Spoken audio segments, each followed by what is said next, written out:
Hello Gonzalo, how are you? How are you? How are you? How are you?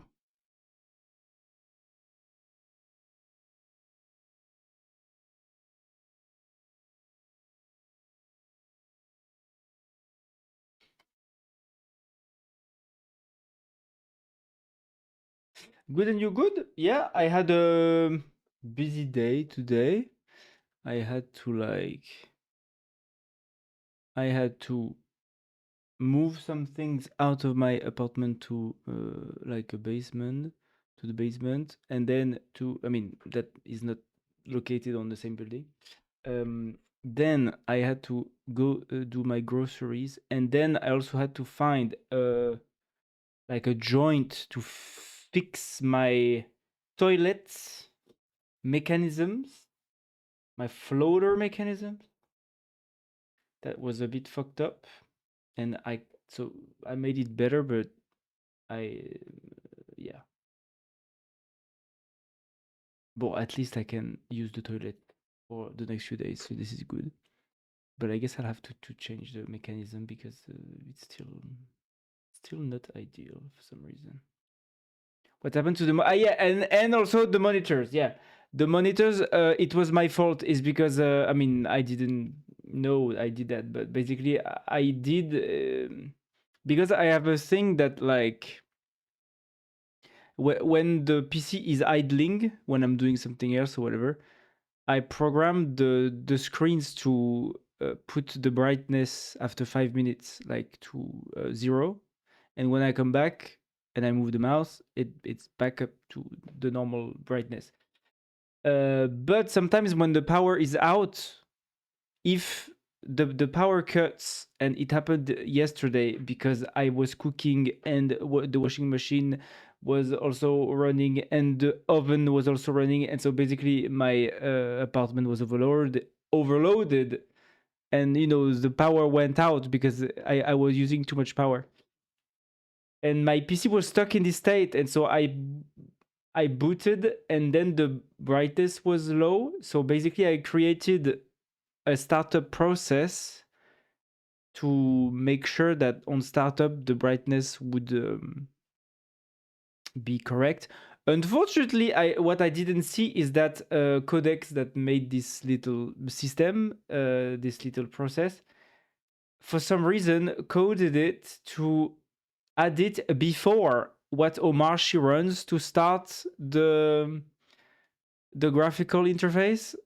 And so basically it was crashing my little process I added to check to re-put the brightness of the monitors at the correct level.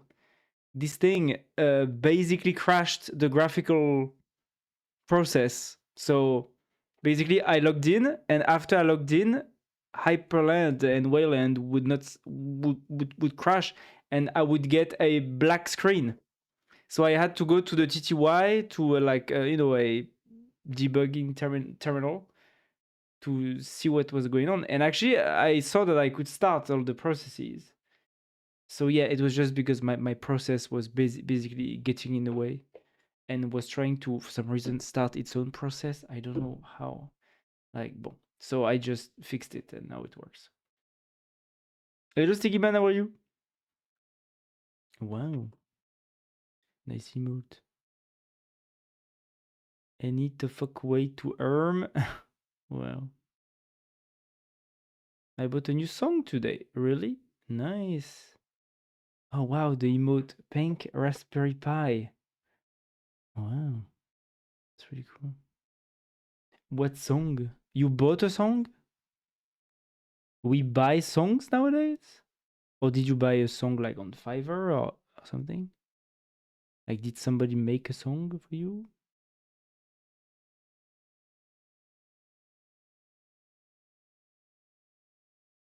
And the artist gave me the stems for free, so that was nice. Ah, yes, yes, I know what stems are. Yes, cool. Yeah, so it was a song that you paid for, right? I bought it on Bandcamp. Ah, ah, Bandcamp. I'm not sure what Bandcamp is. That's pretty cool. Bandcamp.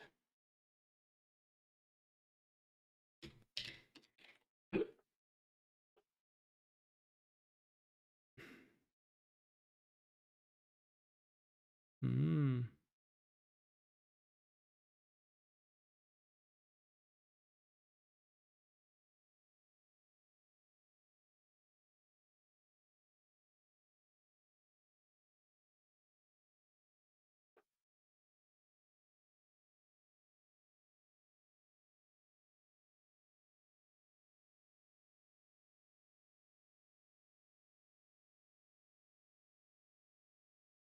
Ah, yeah, so people buy songs. People buy songs on Bandcamp.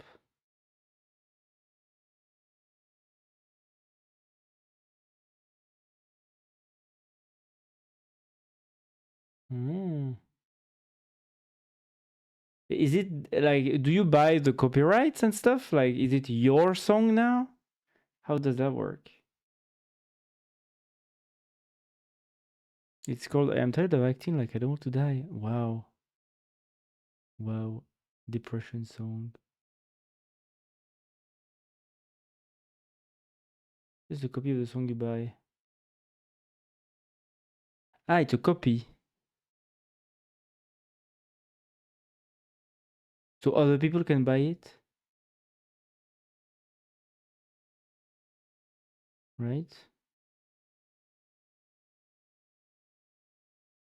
Yeah, it's like it's like buying a CD back in the day, right? Bandcamp splits 95.5 for digital purchase. Ah.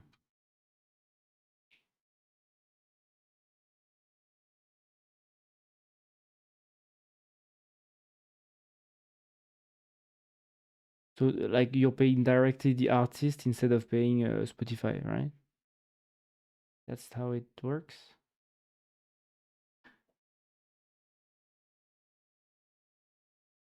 You want to have a listen? Why not? You know, since we were there.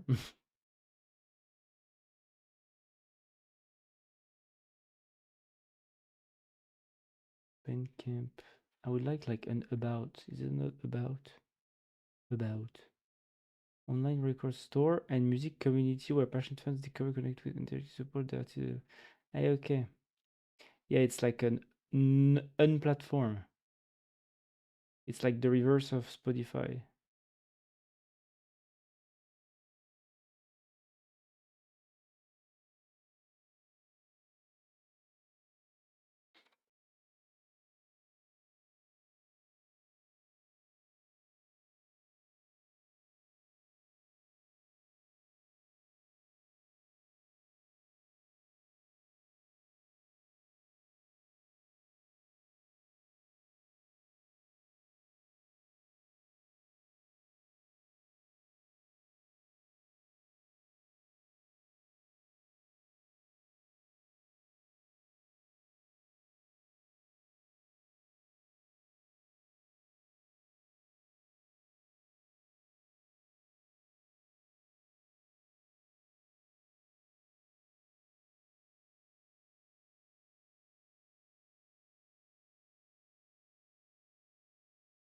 Very nice.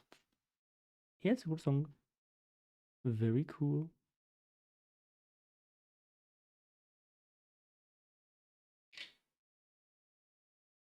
Okay. Mm,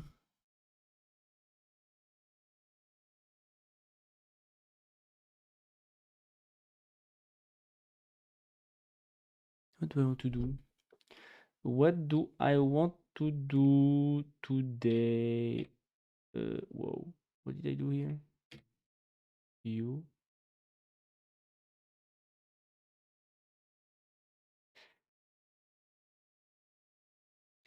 Okay. Cargo run. So what's the current state? Ah, yes.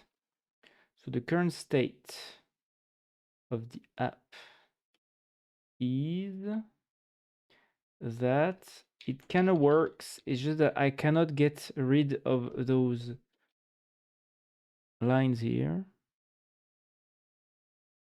This is impossible because terminals treat those horizontal lines differently depending on the terminal, so that's a bit annoying. And actually, custom fonts do not behave like the Unicode blocks, like here, because these are actually, yeah, defined specifically for each terminal. So I cannot actually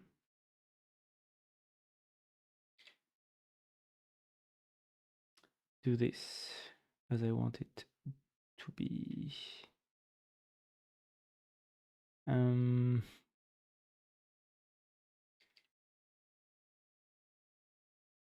It's Vocaloid, but I like it from a small-time programmer. Okay, it's not okay. It's a generated voice. Interesting. Find it when artist gives you the stems for free. Yet you see how they did it. Yeah, true. True.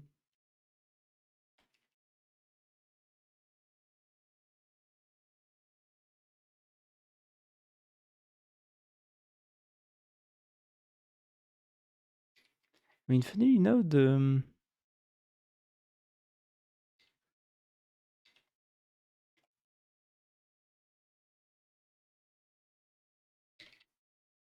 I would like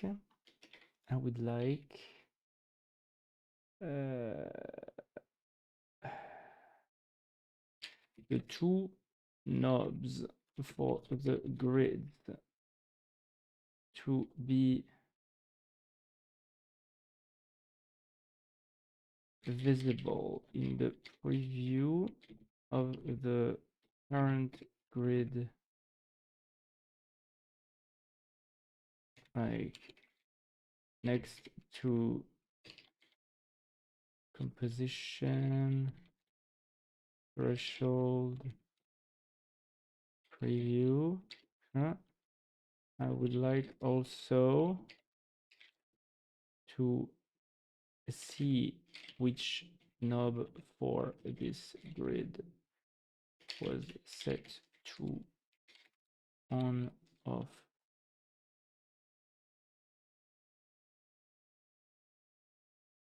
Yeah.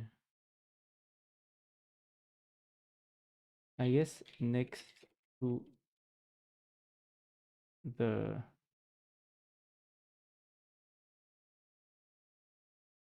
row X column number in the composition line. Let's see if it can do that.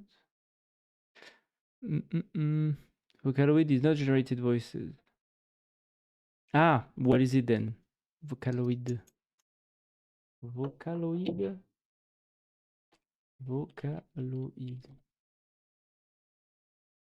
A singing voice synthesizer. Yeah, it's a synthesizer, right? I mean, yeah, it's not like AI generated, right? But it's artificial, right? Signal process part of joint research. Vocaloid. Yeah, like Hatsune Miku and all that.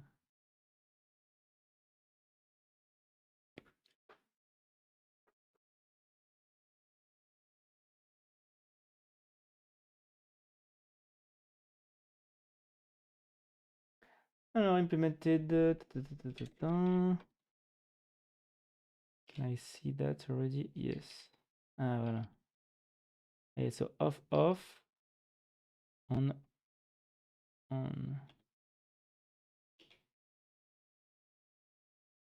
Yeah.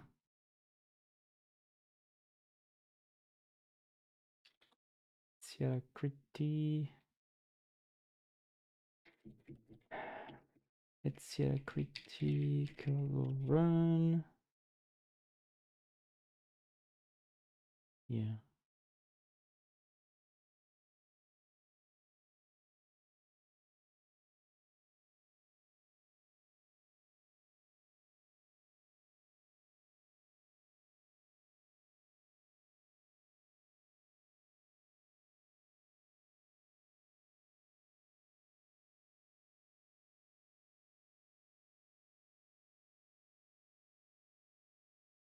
Hmm. Hello Kitty.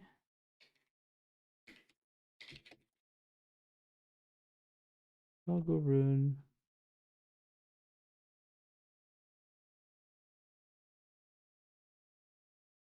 Hmm.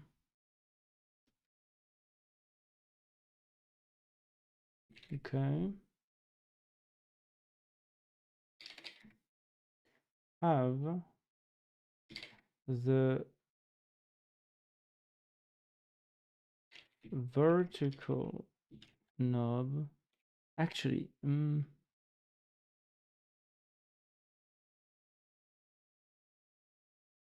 because for some reason, you know, the vertical knobs hmm,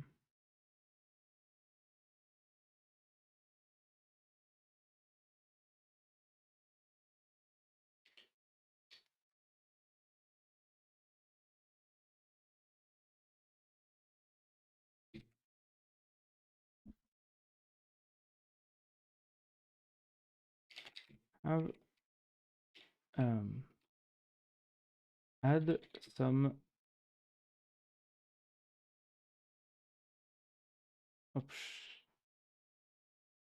more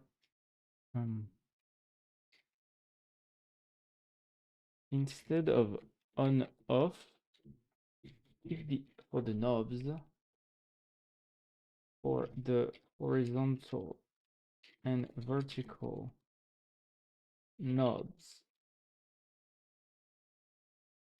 add 2 levels of filling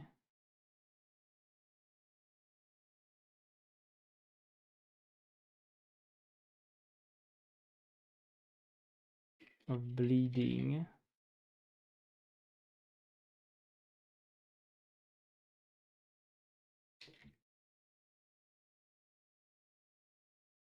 weak and strong. Keep the off option as is.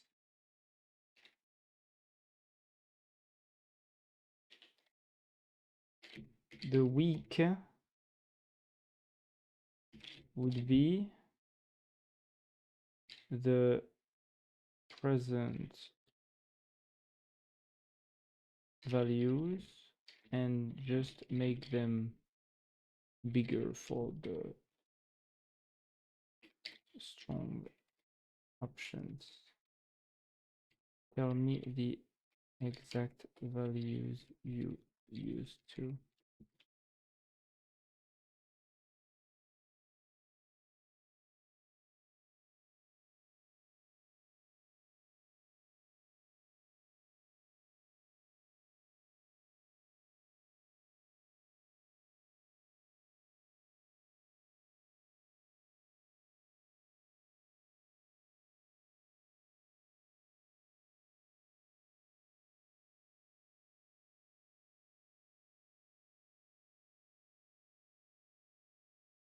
The more I think about it, the more I just want to take another ChatGPT subscription, ChatGPT Plus subscription.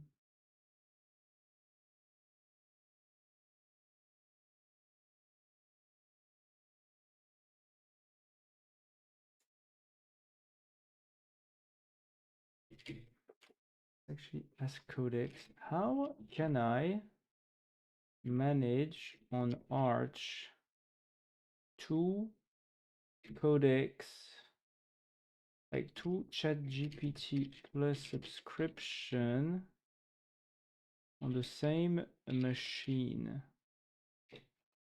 Do I need to download different codex packages, like one from AUR and one from NPM, or 2 different packages from AUR to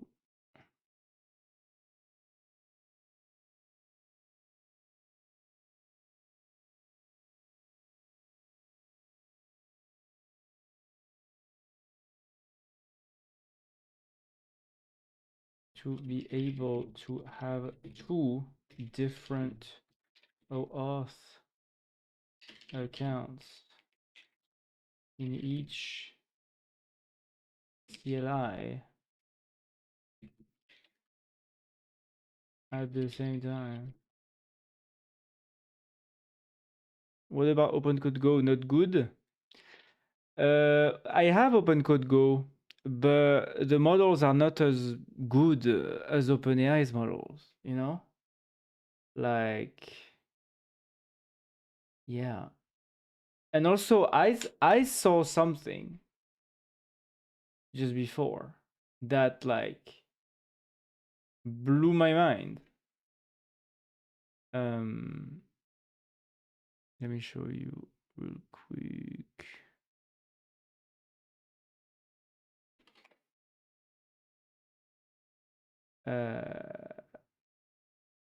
I I discovered that actually GPT 5.5 low is actually a very good bang for the buck.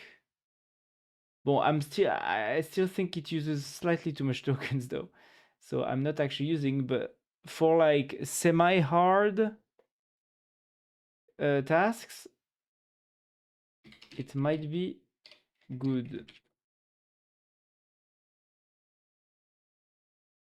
Like, look, GPT 5.5 low on terminal bench is at 52, just behind 5.3 codex at X high.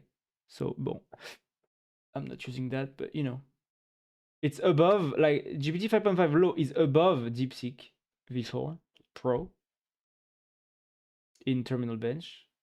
But look at the cost. The cost of GPT 5.5 low is actually $500, which is lower than DeepSeek. And that's crazy to me. Max effort. Well, that's DeepSeek max effort. But you know, like, and it's lower than 5.3 X high.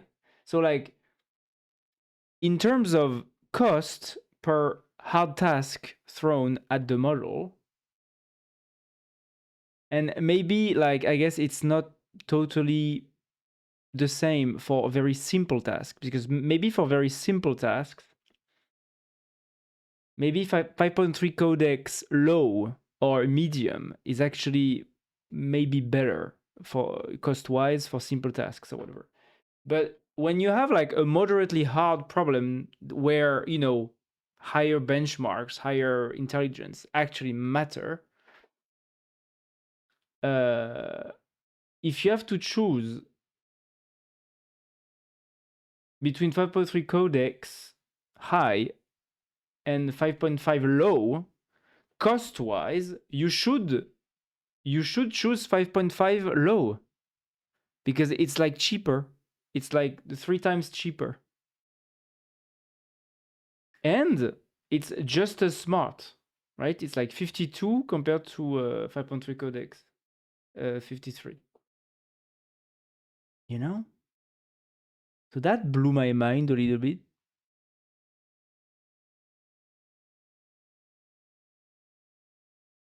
Well, the one I would like to try also is 5.4 nano, but well, it's not available. I guess it's a bit too weak. But yeah, like 5.5 low.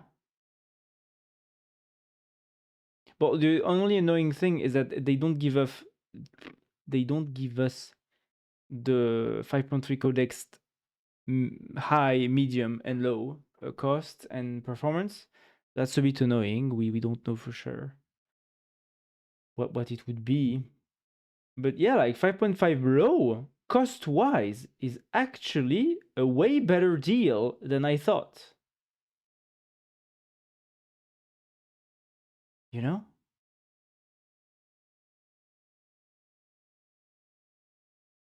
And also, I think in terms of like output tokens, 5.5 low, voilà, token use. It's one of the models that uses the less tokens So here are the tokens used to run the entire benchmark of artificial analysis. Like, look the gap between all the others and 5.5 low. This is crazy. This is crazy. Like, 5.3 codex uses 77 million tokens to go through the benchmark suite, and 5.5 low uses 7 million, 10 times less. That's crazy.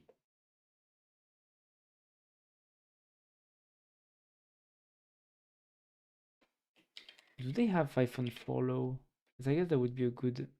Nah, yeah, no, it's similar. I mean, yeah. So I didn't understand how the low, medium, high actually impacts things. It impacts a lot. 5.5 medium. Voilà, it's just, most attractive quadrant. Cost, intelligence versus cost. 5.5 low, 5.5 medium.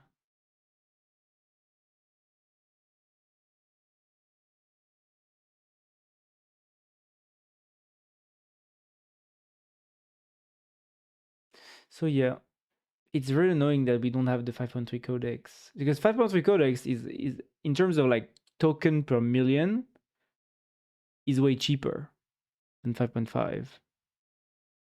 It's just that the one thing I'm wondering is how dumber is 5.3 codex low compared to 5.5 low, and what is the cost? But I don't know.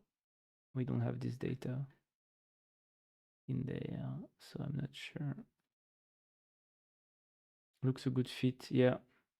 Yeah, so right now I'm a bit torn between running 5.5 low for my stuff. It's just that there is a part of me that's like, well, if I can, like, there is a part of me now that wants to use 5.5 low for everything, but I did that yesterday and it still burned through my tokens pretty quickly. So maybe I should not use 5.5 low as much as I want to use it.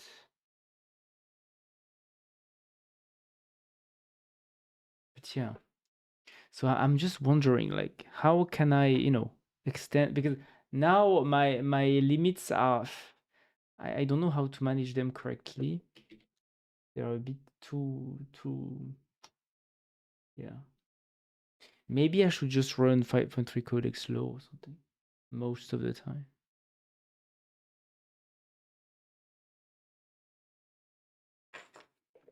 I'm wondering if there are like comparisons.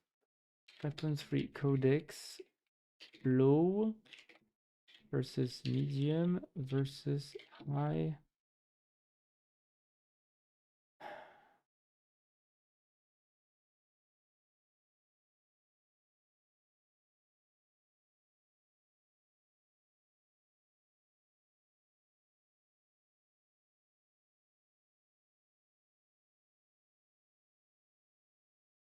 5.3 codex X high versus GPT-5 medium. Do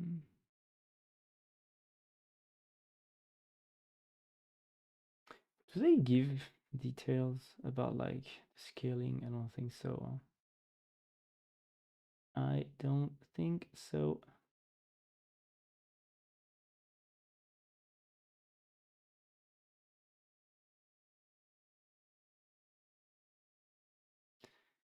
$5.5. Yeah, the input is so expensive. That's the thing though, because the input is what will actually cost you if you use 5.5.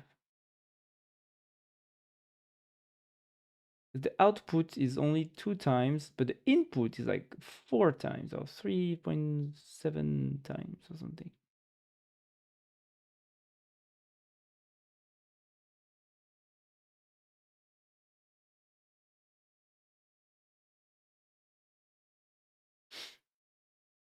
And what about...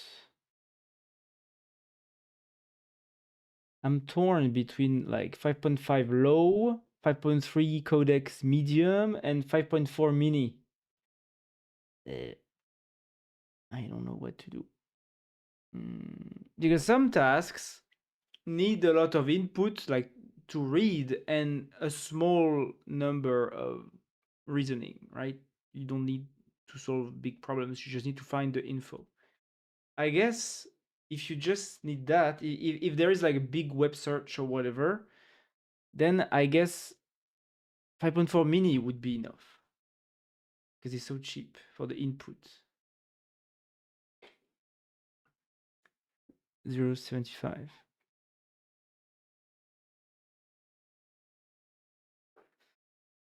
Then if you need to do both input and a bit of reasoning, that would be 5.3 codex. And maybe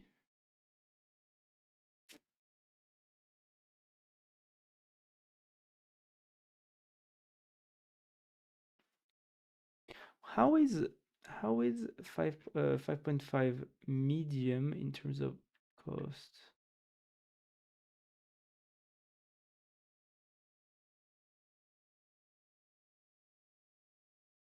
Cost low, medium.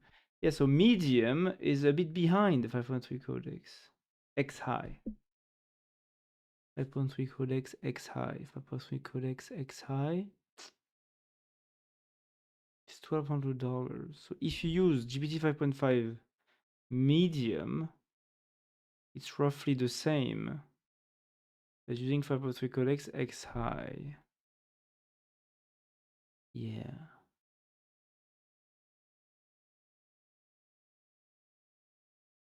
Input.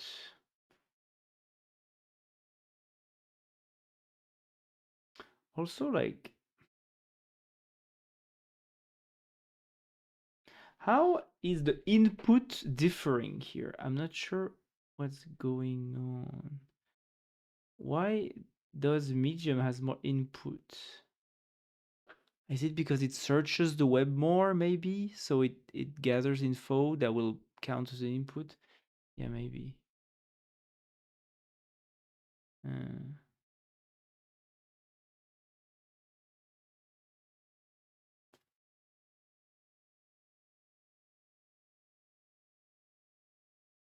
Reasoning.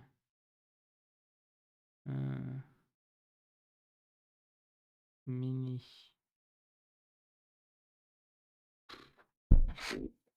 It's so complex to understand how to what to use when. But I guess for big web searches with minimal reasoning, minimal intelligence needed, just like information gathering, no. 5.4 mini is enough.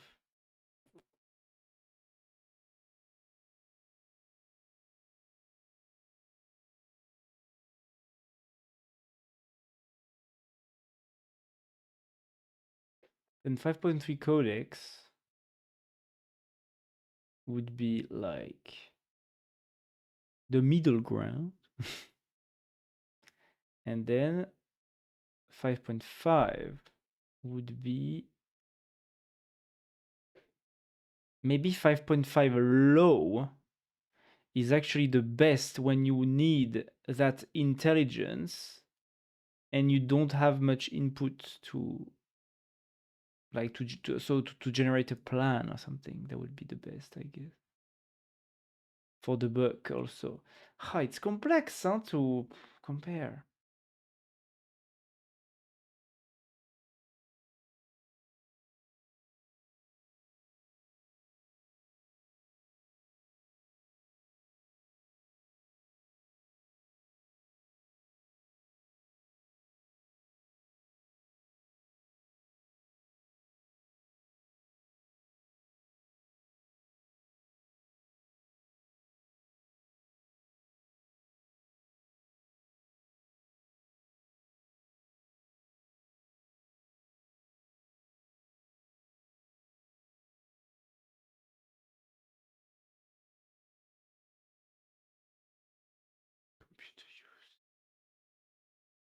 Ah yeah, codecs, 5.3 codecs has a much limited sets of...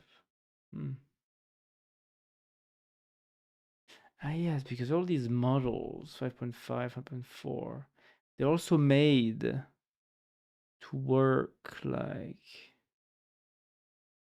in the ChatGPT interface and stuff. Yeah, image generation. Well, does it matter? I'm not sure. What about the max context? 128,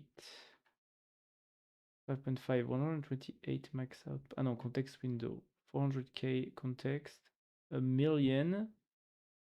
5.3 codecs, 400k. Yeah.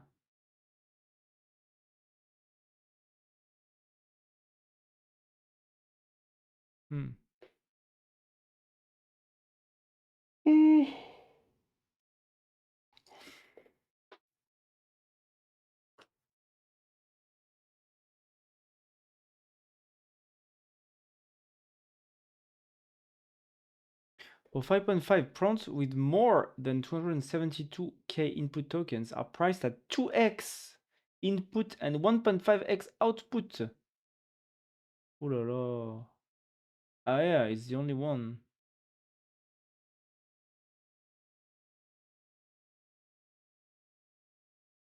Yeah, 5.5 is still pretty expensive.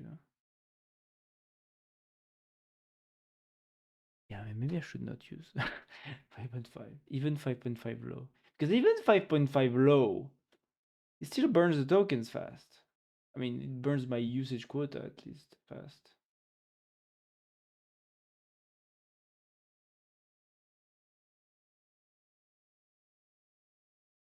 Maybe I should actually use 5.4 mini as my main driver and then upgrade to 5.3 codecs medium or something when I need.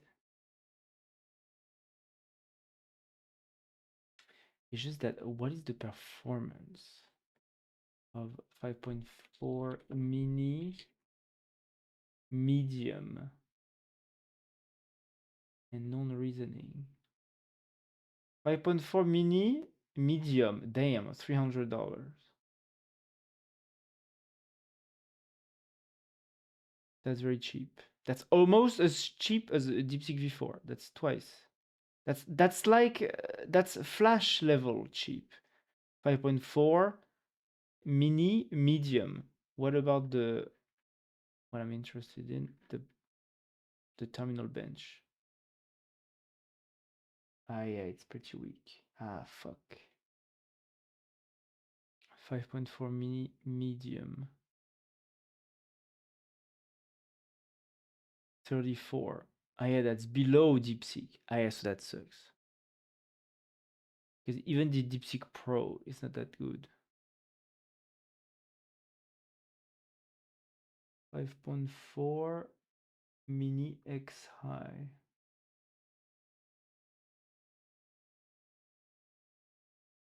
5.4 mini X, but at the same time, 5.4 mini X high is almost like codex. X high.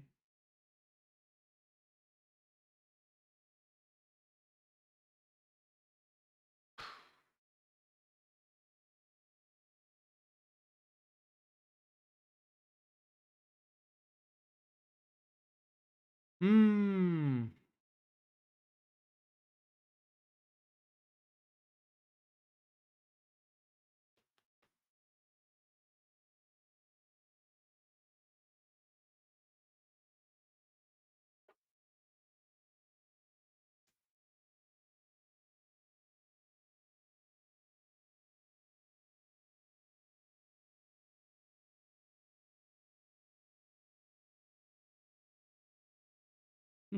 5.4 mini base. Hey, that's crazy that like without any reasoning, it's at 18%. Damn. Those models are very dumb without like without the reasoning. Why is that?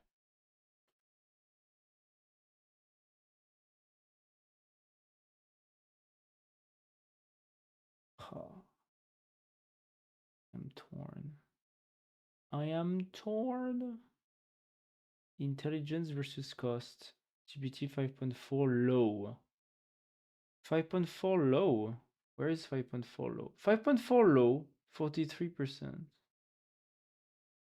5.5 low. 5.4. 5.4.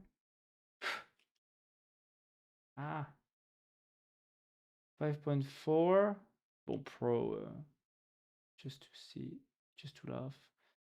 5.4 non-reasoning.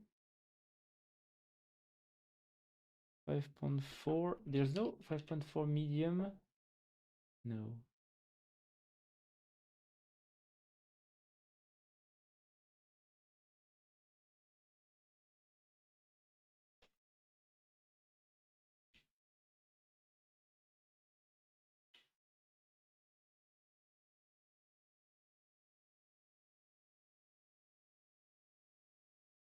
5.4 mini, 5.4 nano, 5.4. Yeah, the closest thing to DeepSeek V4 Pro, I mean above, closest to like 5.3 codecs, is the GPT 5.5 low. Ah, then.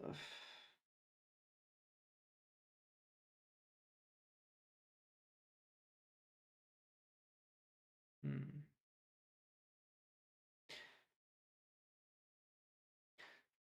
Hmm. Output, output, output.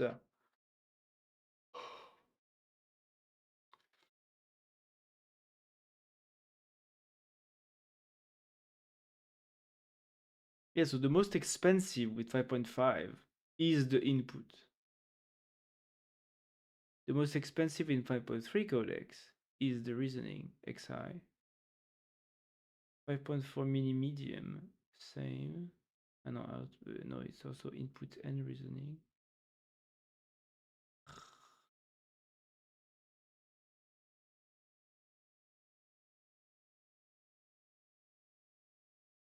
5.5 medium.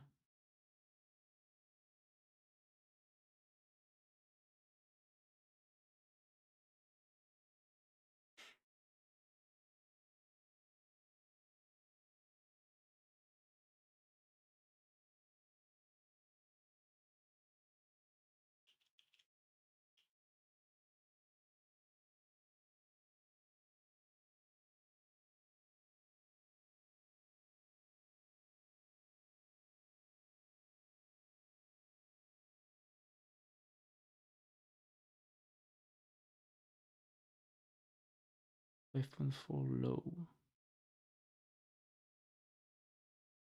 But then it's the same.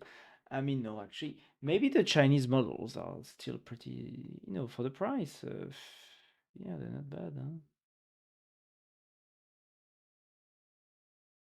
It's just that what's annoying with the Chinese models is you can see, you can feel that they're not as smart because you need to explain in detail everything that you want, and otherwise they will just misinterpret. And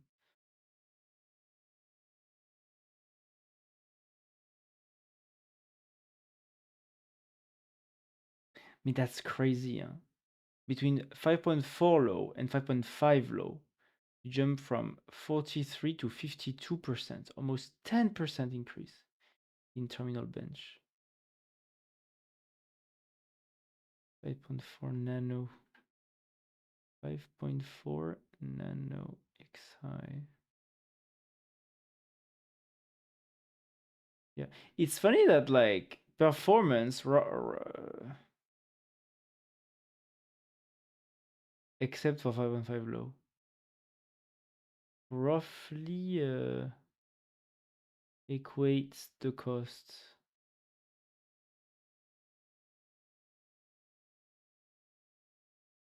5.5 non-reasoning, 300. So it's better to use the sodas. I mean, yeah. Yeah. 5.4 low. 5.4 low. $300 compared to 1,500 for 5.3 codecs. For the performance of 53 and 5.4 low is 43.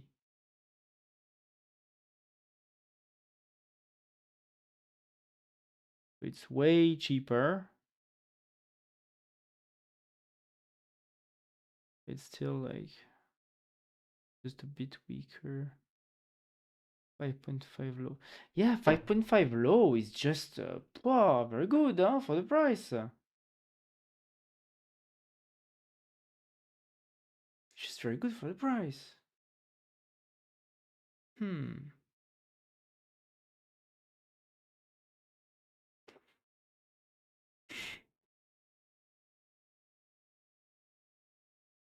Yeah, it's just that I need to take the habit of like judging for each of my requests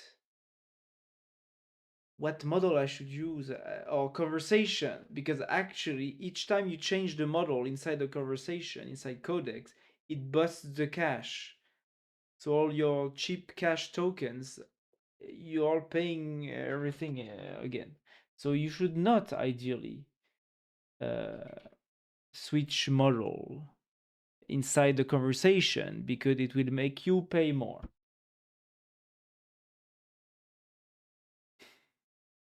You know, so there's so many variables taken into account. Uh, 3B level for both grid knobs everywhere. They matter. 2E, weak, strong.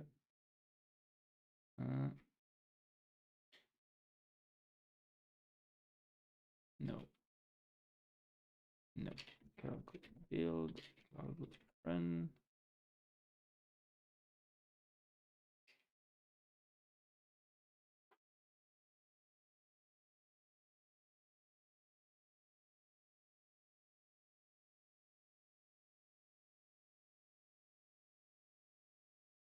Alors, horizontal bleed, weak max, and strong 2 times. Okay.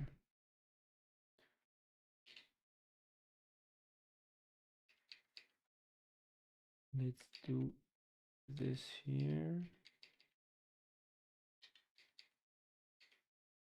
There's no space.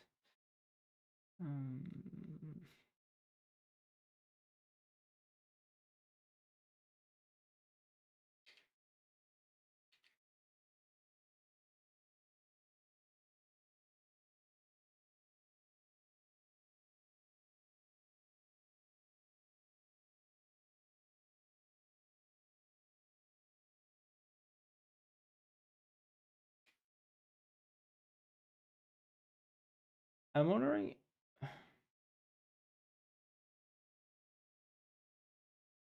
Wait, can we change? If we change the thinking level. And what about 5.2? 5.2. I guess it's way weaker. But I'm wondering now. What about 5.2? 5.2 medium. Yeah, there's also 5.2 codecs. 5.2 codecs. Can I even access 5.2 codecs? No, can only have access to 5.2.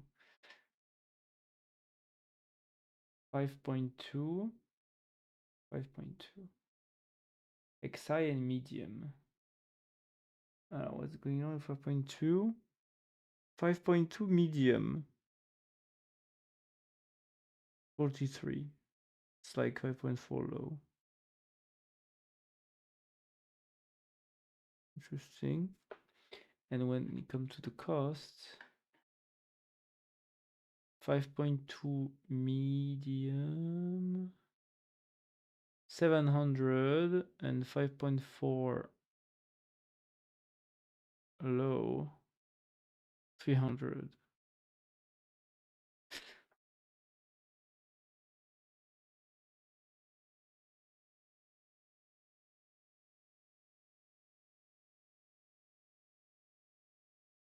Yeah, so the models are getting better, especially at the lower end of the reasoning.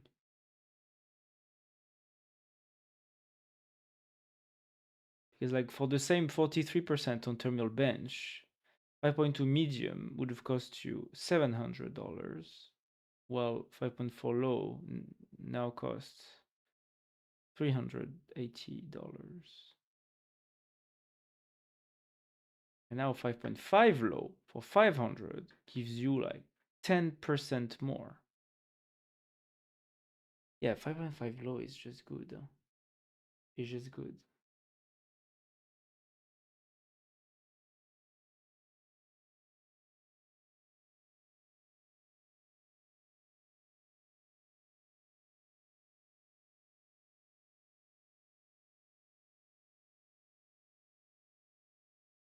It's just that 5.3 codex is a good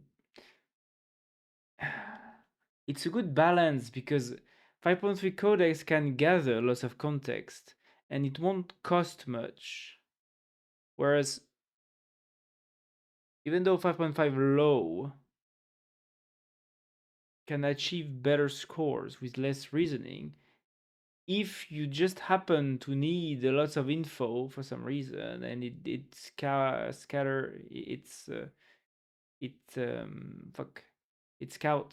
your code base and like adds 50k tokens to its context, then you're fucked with 5.5 Pro. You would have better used 5.3 codex. Huh, that's annoying. There is not a good answer for everything. Yeah.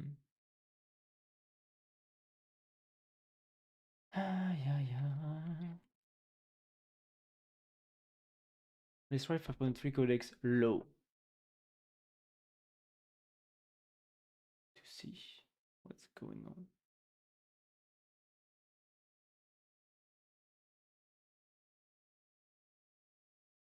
Horizontal bleed units, I don't know.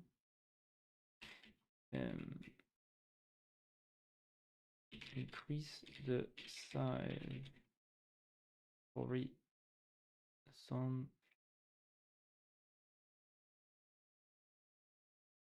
size of the entire TUI by 4 to allow for, I mean, no, actually,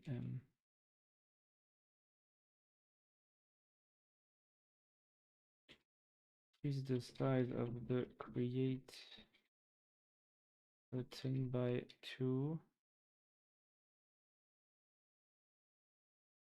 and the rows calls buttons by 1 to allow for strong to be printed in its entirety. Right, now it's cut off.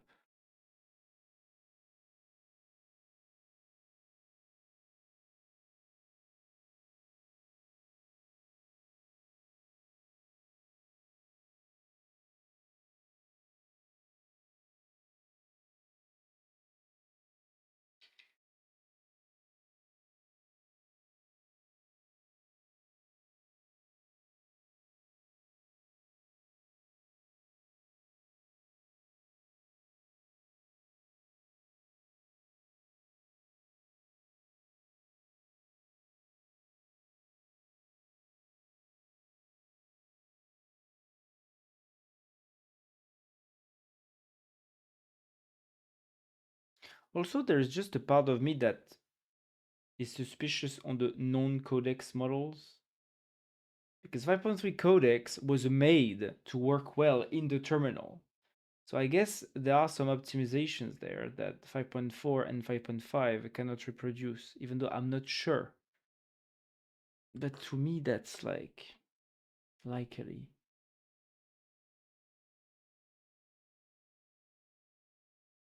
For example, for this one, uh, For this one request, 5.3 codecs low, it didn't even dent. It used less than 1% of my. That's good. 5.3 codecs low. Maybe I should just use 5.3 codecs low all the time, and only when I face a struggle, I go up.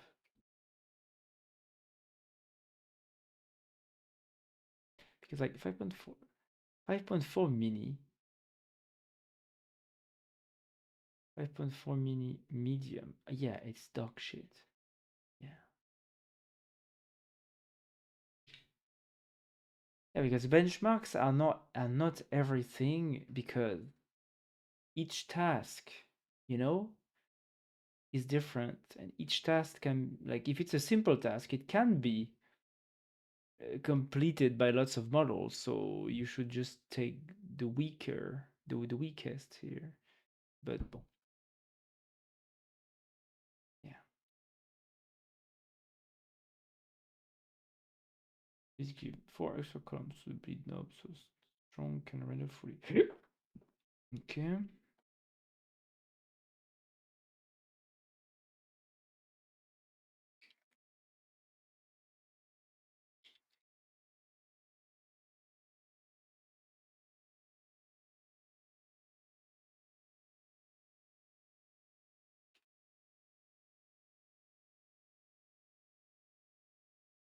You didn't extend the, and at the same time, you know, because if you use a weaker, cheaper model, then you need to prompt it more. So you lose time, and maybe you spend more token, and so more tokens. So maybe at the end of the day, it's you spend more.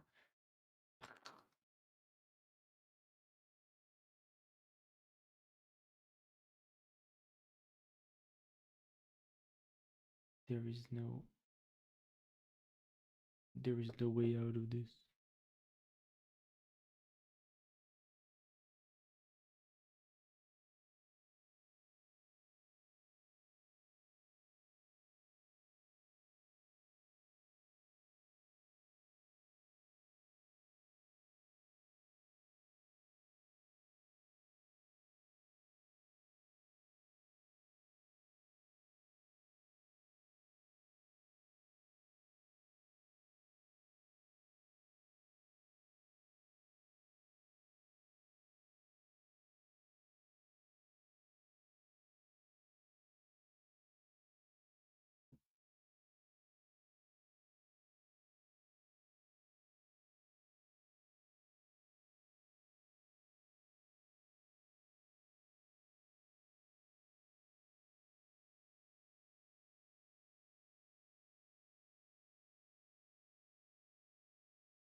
Yeah, yeah.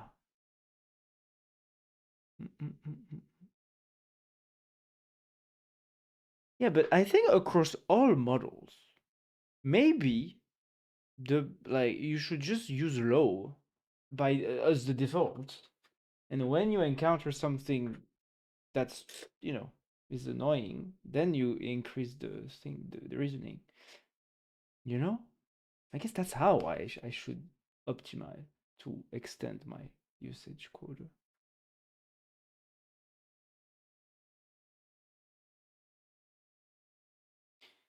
Mm-hmm.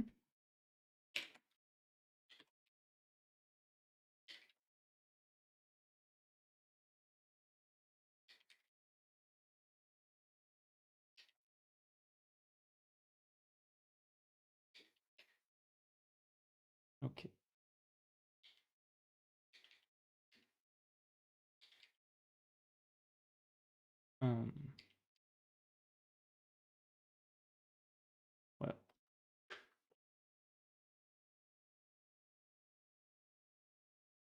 um,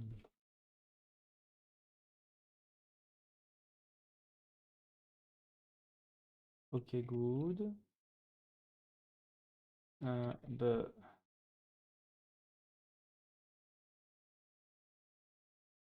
add back one space to the right of the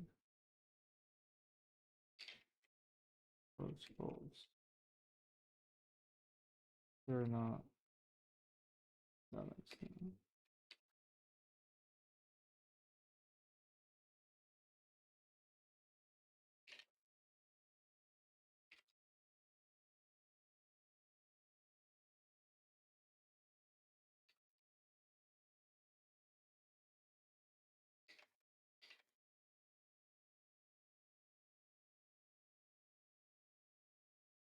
Okay.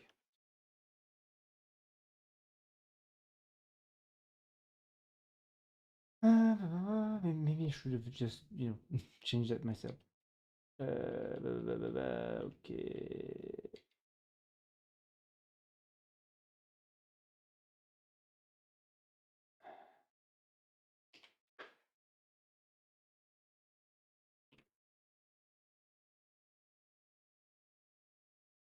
Make sure I can get out of the view even in the big panel, even when like in any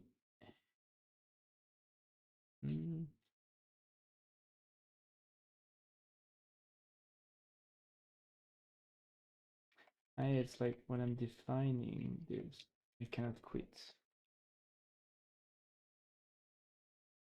If I get out, then I can quit. Oh, it failed. Okay.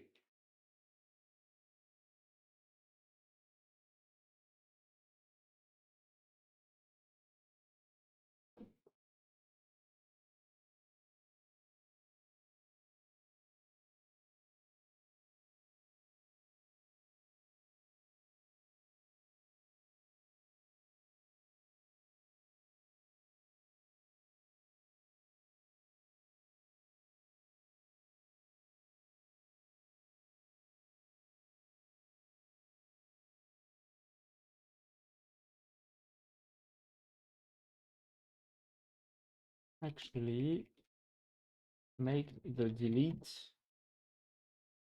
object button not at the end of a path. Just put it,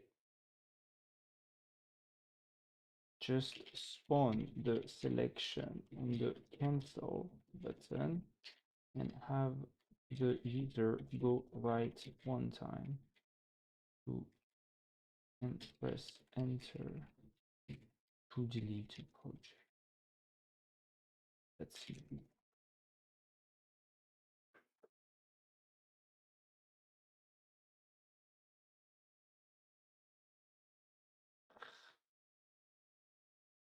Oh, the fact that it doesn't auto scroll in Codex, that's annoying.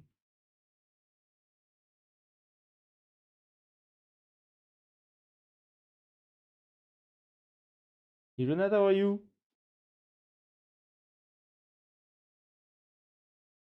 How are you, Nat?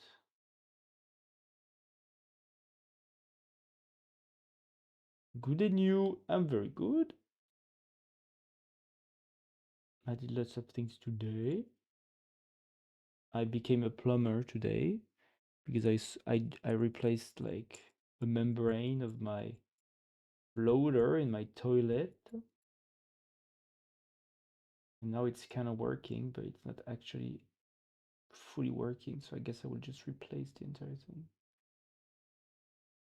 Hello, Yannick. How are you?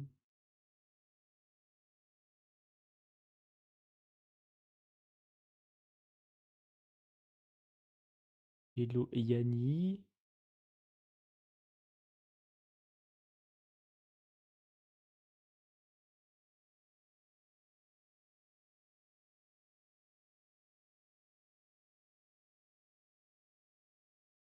I'm good about you. What was with your monitors, by the way?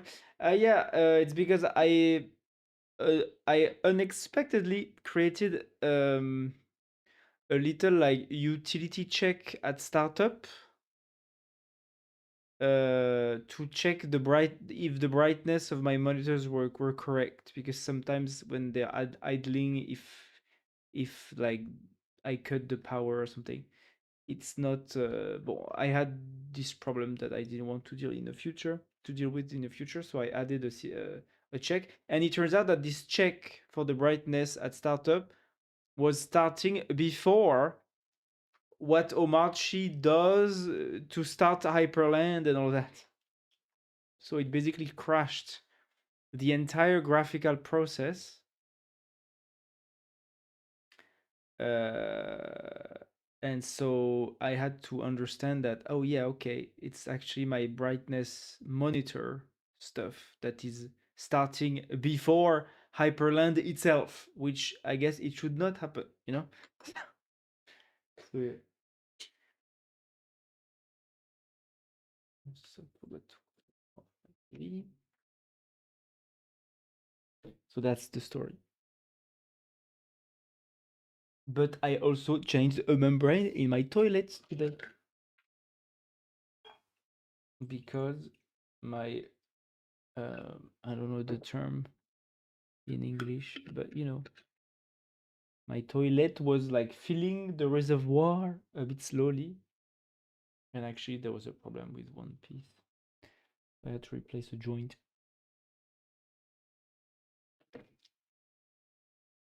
So I'm a plumber now. Well, I'm an official plumber.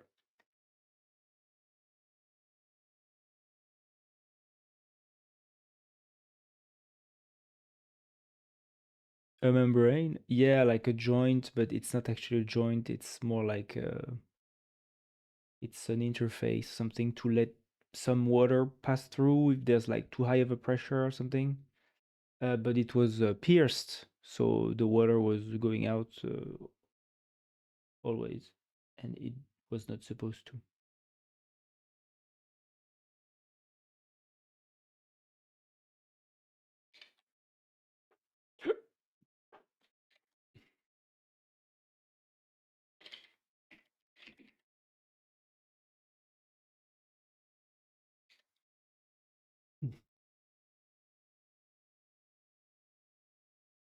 Okay, let's draw.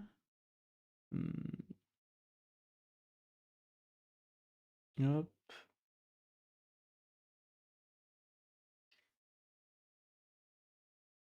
Why did this change?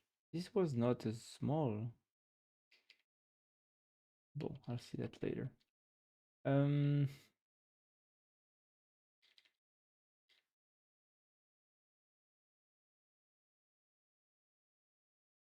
Oh yeah, I need to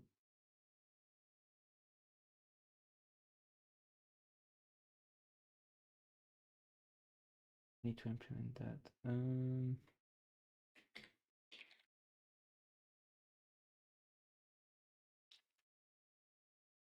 Mm, if I select,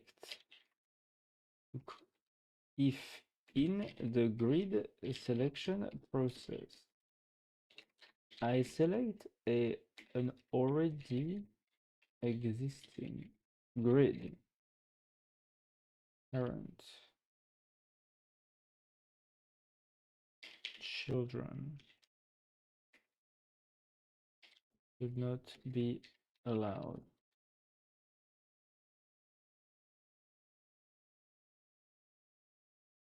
to be selected to all.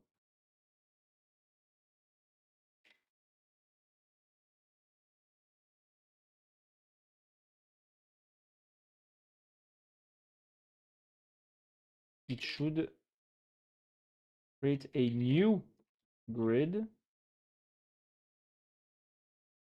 duplicate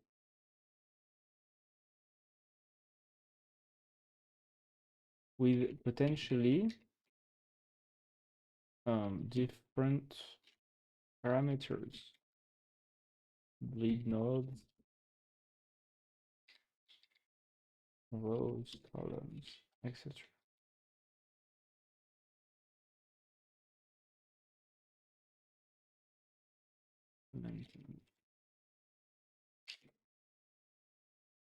Let's see.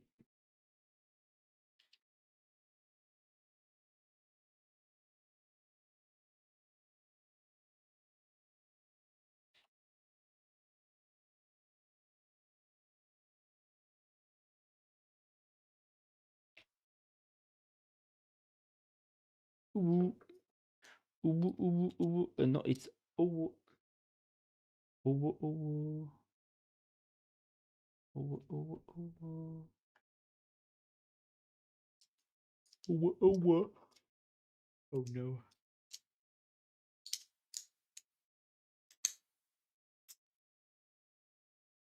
Will he bite the bait? Will he be baited? Oh no. He bite he bited the bait. Oh no. We are heading towards nuclear war now. Guys, Iran was enough. Iran was enough. We didn't need another nuclear war, okay? It's voila. And now voila. Now the world will end. We are on the path towards the the uwu uranium reaction chain. You know, if each uwu was uh, uh, uh, a neutron in the uranium, that was it would look like this. Hey, by the way, I don't. There is the chat is not showing. Why? Bon, I will see that later because it's always with OBS, Streamlabs, whatever. Oh no! Oh no! Oh no! Oh no! It voila, and now.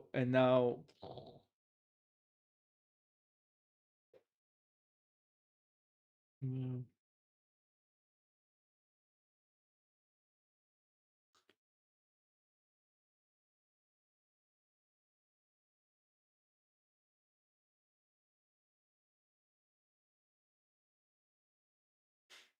It was working fine yesterday, though. I mean, 2 days ago. Ah, it's back. The chat is back. Oh my god! Wow. Yeah. There's no ending now. Now, it's assured mutual destruction now. Until there is no space in the Twitch chat limit, right? Until then, there is no limit. Nuclear explosion. Implemented. Now during grid selection, pressing enter on a composition shall block to the status measure a composition. Let's try. Oh no. Who will win and who will lose in this battle? In this epic battle? Hmm? Will Yannick or Nat lose and be defeated? I'm wondering.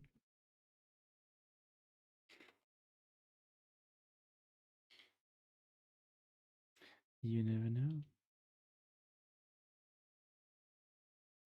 Weak. Alors, I want to test. So, 3 by 3. Then weak and off.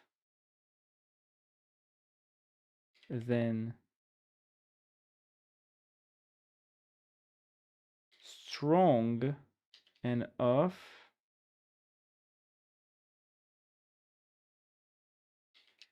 Or maybe weak. Create grid. Then uh, strong, weak, and then strong, strong.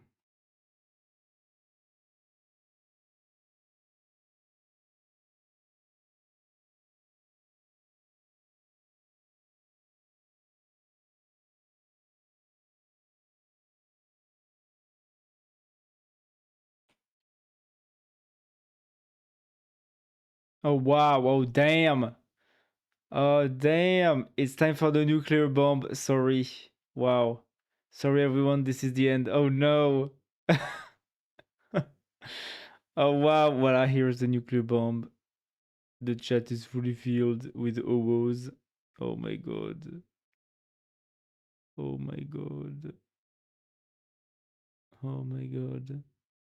Wow. Ah, yeah, it's only Nat that pushed. Ah, no. Yannick also pushed its all nuclear bombs. The what is the name? You know the MBLRS or something like massive. It's like when you throw a missile and there's like 15. Or 50 warheads or whatever. This is what Nat just sent. There is no space for Owo anymore. I win. I win. Did one more. Yes, count it. Motherfucker. Wow.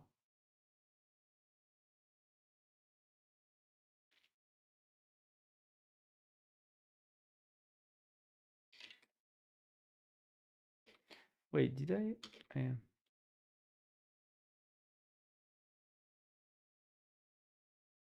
Wait.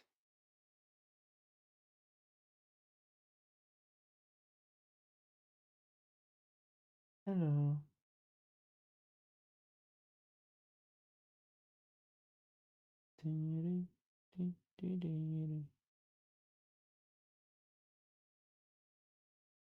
Hmm.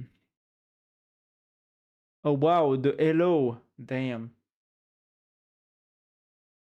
Nah. I changed my bomb for more potence. I win. he he switched to the H bomb. He switched from thermonuclear to switch from the atomic bomb to the H bomb. Ah, yeah, so that's no. So no, weak. Wait, so that's no, no feel,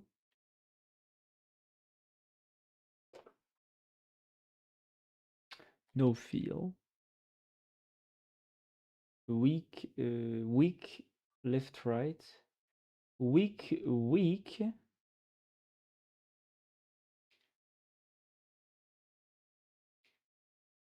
Attends, weak, hein? No, no, that's weak. Yeah, weak off. Then that's weak, weak. And that's strong, weak. That's strong, strong. Yeah. Hmm.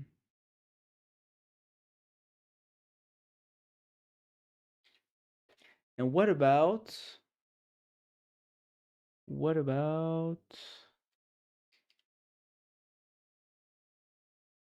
yeah, I mean with the yeah, with the Claude logo, it's especially ugly because it breaks the diagonals. Hmm.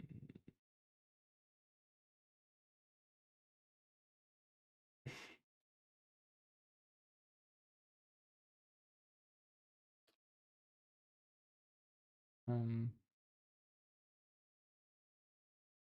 make sure a proper incremental system events stuff like this. Oh my god, what the hell? Whoa, the zeros. So many zeros. Oh damn. The cat is looking. God damn. Here's my weapon. Killed by my pen. God damn. Yannick read the Sun Tzu book. I lost. That's probably what happened, yes. Yannick is a very refined,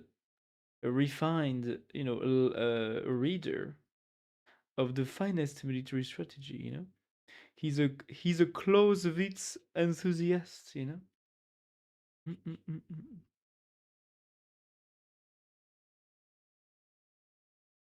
Yeah.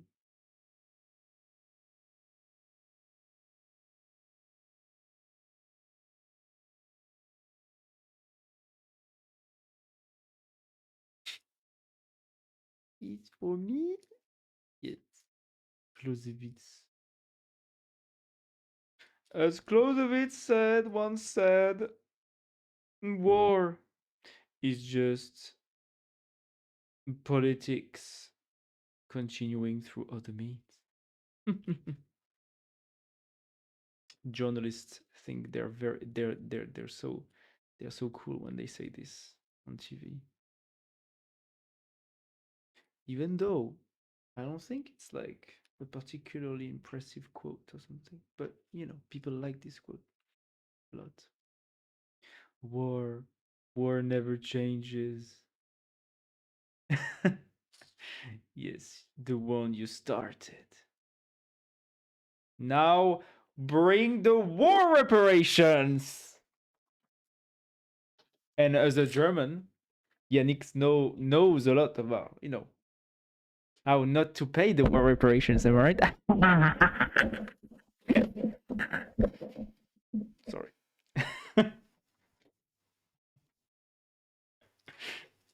I had to.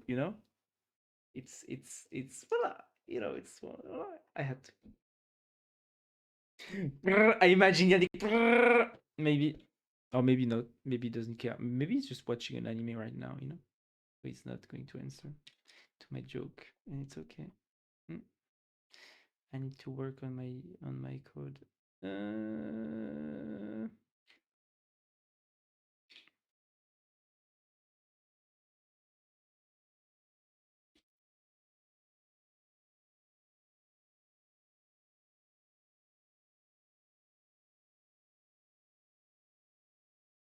Oh wow. Oh, I don't see anything. Oh, actually, I see it in the chat rendering. I know it doesn't work like this. Femboy cat, I want not to pay them 2x actually. Yes, exactly. Exactly. While France paid, in 1870, we were very good. We were just totally fair. You asked to pay reparations, we paid. And then the next two times, bon, no.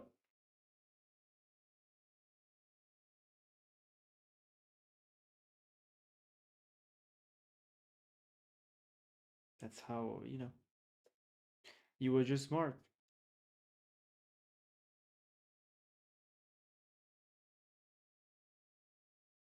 We should have done the same.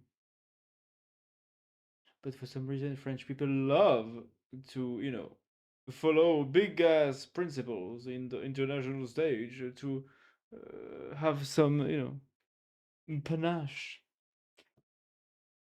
That's the biggest default of the French elites, I think. That's how he says money. Maybe they were smarter capitalists.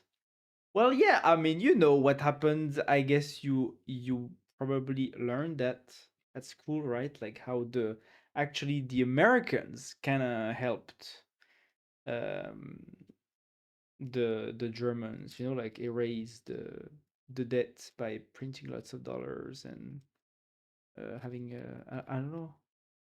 It was like a loan or something. Yeah. In the 20s, 30s, I guess. Well, to be fair, did France go a bit overboard with the war reparations? Yes, probably. You know, maybe we went a little bit, we cranked that cursor a bit too high, right? For sure, for it to be reasonable. Yeah, you know.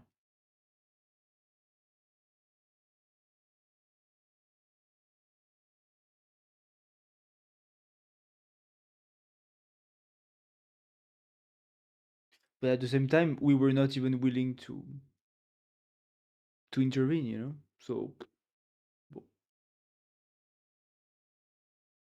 when Hitler really militarized the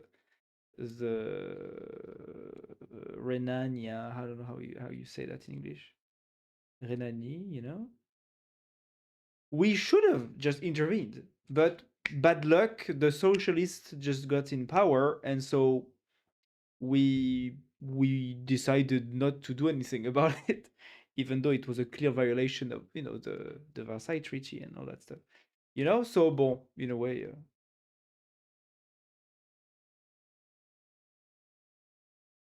but yeah, you should not do like the French. Huh? You should not like impose crazy ass stuff and then be soft about it. No, that's not. So yeah. But I guess we can have a long conversation about that, and I guess we should not because it will take you away from my call. God damn, I stopped to hear you for a second, and now you're talking about Hitler. No, I'm talking about yeah, like how do you call those years in English? The in between years, like the interwar period, like 20s, 30s, the outcome of the Versailles Treaty after World War One.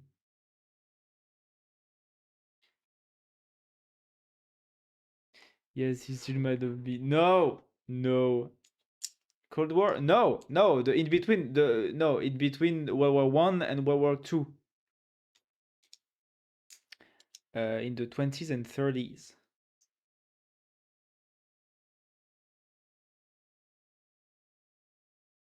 Because like one of the reason why Hitler came to prominence is that like Germany had a lot of sanctions opposed, and war reparations also, imposed by France, mostly after World War One, and that contributed to sour the German nation towards attacking France again, of course. Um, you know, and basically, yeah, we went a bit overboard with the sanctions and the consequences, after we won World War One, and it basically backlashed into Germany overreacting and yeah, getting angry again, and we were not ready just before the war to actually intervene early when the Versailles Treaty was little by little uh, broken by Hitler, by remilitarizing the western side of Germany. That was, it was forbidden in the Versailles Treaty, and then annexing the Anschluss, annexing Czechoslovakia, and all that, and we know the rest, But yeah, so you know, but it's just like I have my historical mind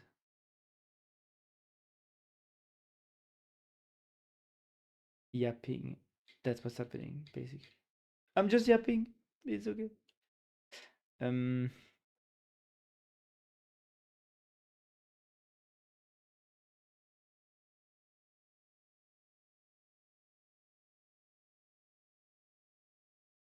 World War 1.5 exactly.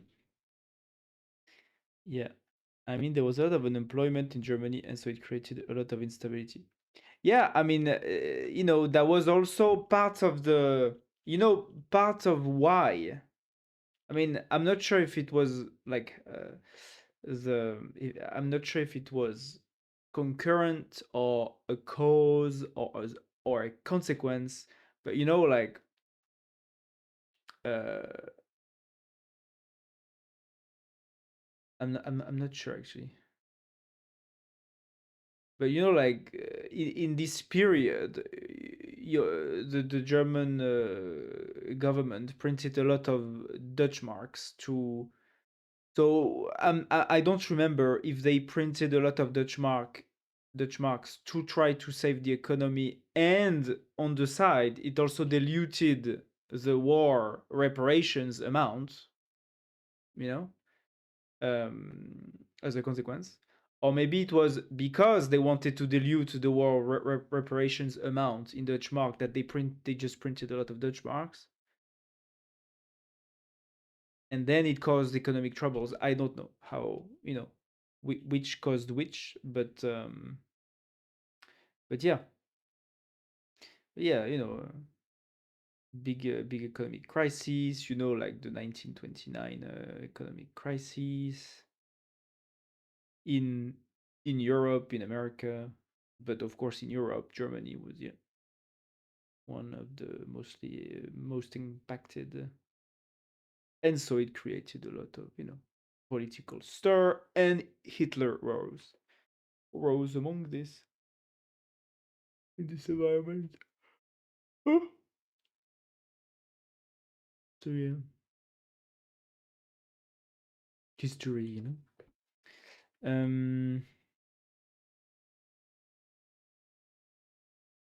what do I want? No, I mean it works. Yeah.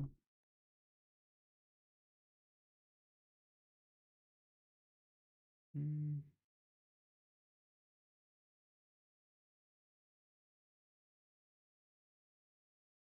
okay. Oh, interesting.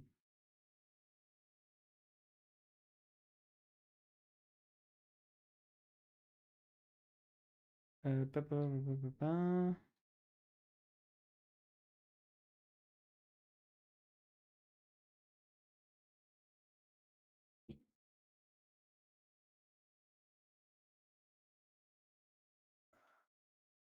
Uh,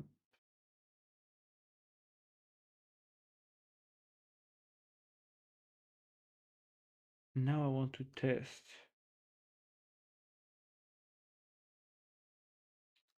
strong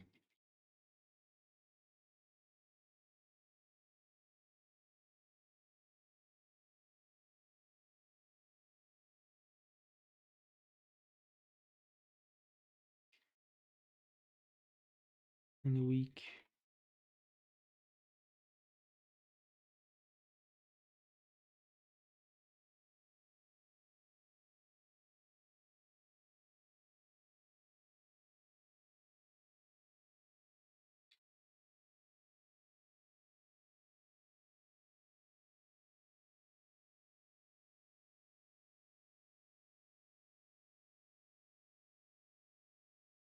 Hmm.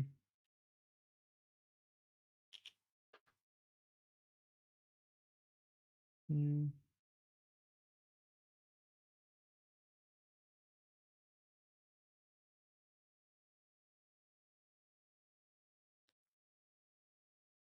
I mean, back then, I think Hjalmar Snatst was in charge of saving the economy because the German National Bank was running out of gold reserves.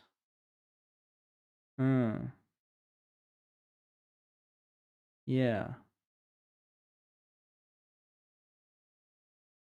And I'm wondering if, like, why were you running out of gold reserves? Was it because of the war sanctions? Maybe not entirely, right? But maybe it was part of the. Because I guess back then, I guess because of the repairs. Yeah, okay. Yeah, so probably. because like I remember a part of the Americans or maybe British. I'm not sure actually anymore. You know, like behind the curtains, helping the Germans erode the debt by like some economical manipulation or whatever, was also because they saw that the German economy was very bad, and so uh, they didn't want the Germans to become that poor, like because they knew that it would probably create problems such as the problems that came after. So plus hyperinflation, yeah. But yeah, so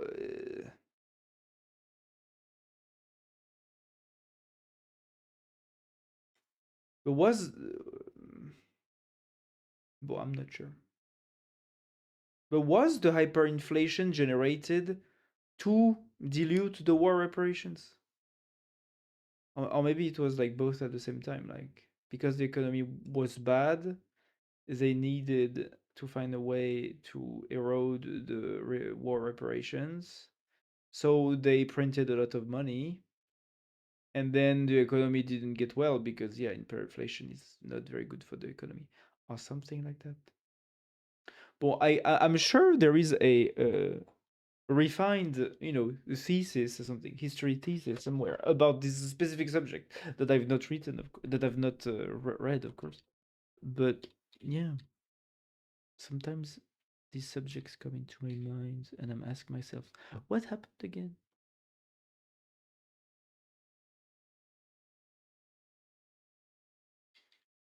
What happened again?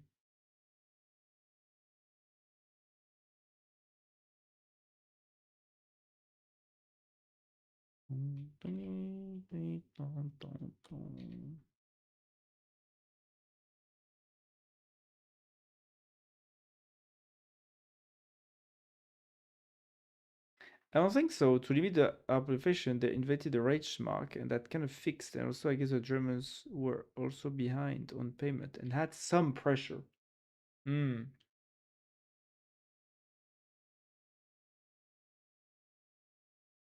Hmm. Ah, yeah. So, like, the hyperinflation was, I mean, yeah, just not something that was architected. It was just like there. And it turns out it also reduced the burden of the war reparation and the debt, right? But it fucked up a lot of the rest of the economy too. Mm.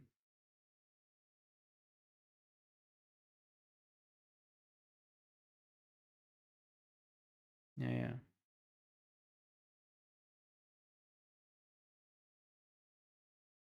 interesting.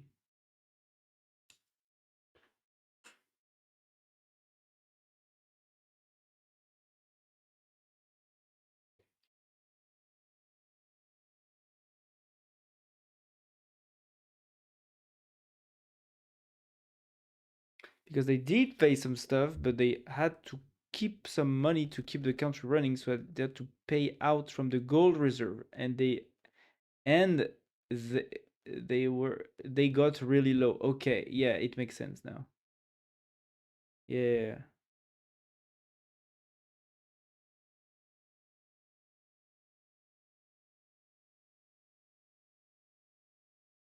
Mm. Yeah. Okay.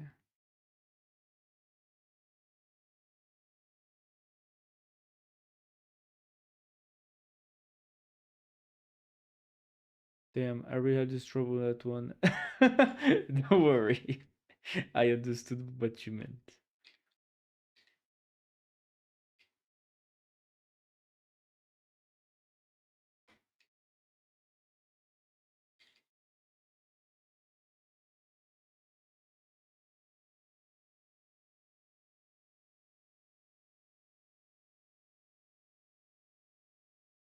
The pre the the previews of the normal glyphs. The previews of the normal glyphs should be the same. The size of the grid previews. Fix that. Also, the size of the sampled standard glyphs in the installed glyph fonts card should be actually taking two cells.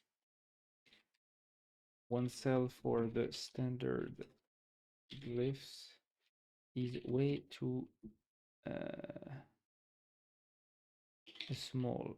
We don't see anything. Make them naturally expanding with the space after, as most terminals will correctly show them filling with. I hope you understand what I mean here.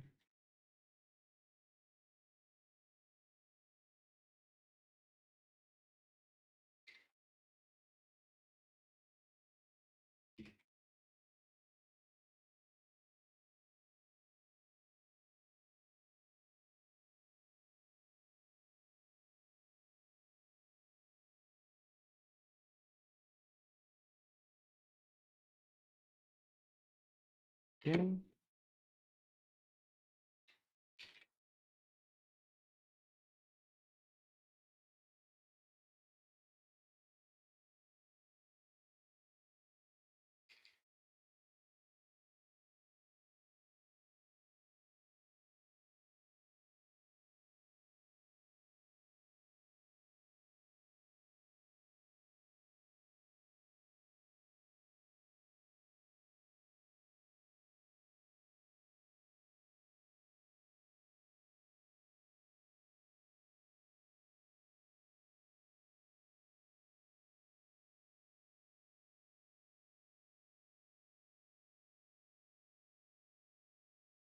It's still not.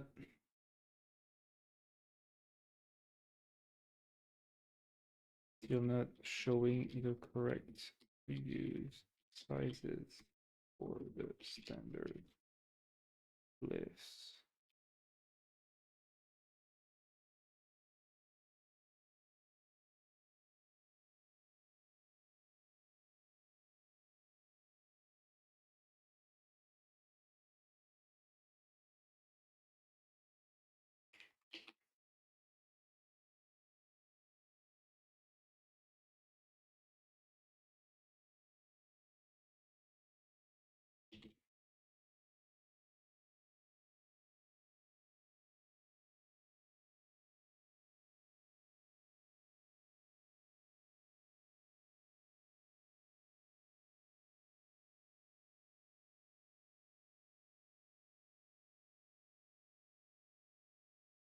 Yeah, so running 5.3 at low really does save some tokens, I think. Like, I've had like at least five, 7, maybe 10 quick quick fixes, and it only took 2%.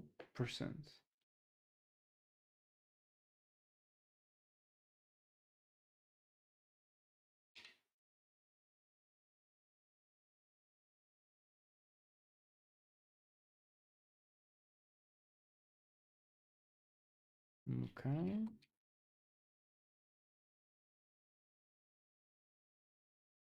Hmm. Why is it so fucking ugly? Oh,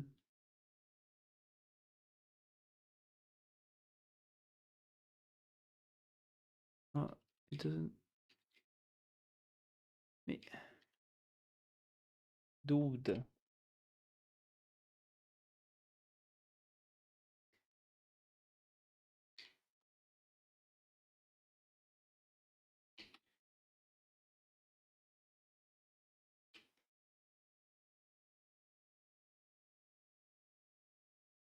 Now the problem is the horizontal scaling is not aligned to the grid previews. Scaling. Investigate.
Oh, god damn it! It's still not done! What the fuck? Okay, now I'm changing the model. Still not correct. Investigate more thoroughly.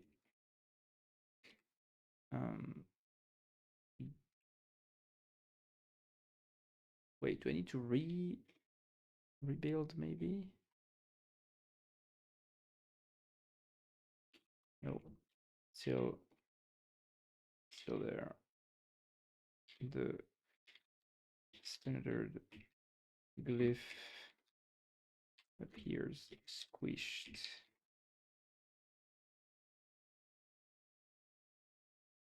Compressed. Narrower in width. That should be where the grid previews are still fine. Investigate more.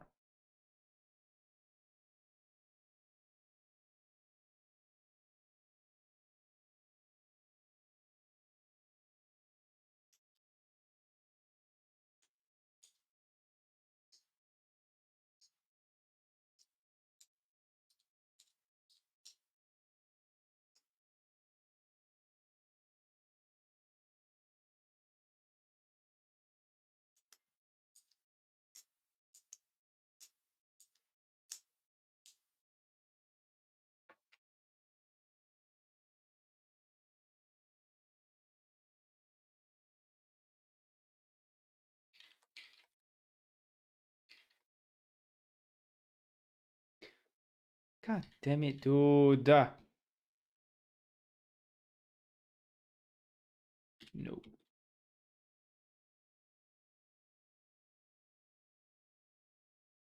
Nope. Still not there.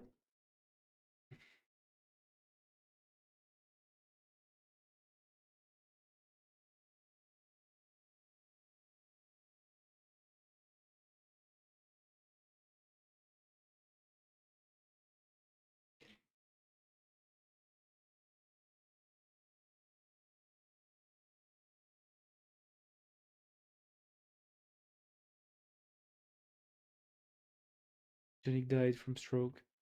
Yes.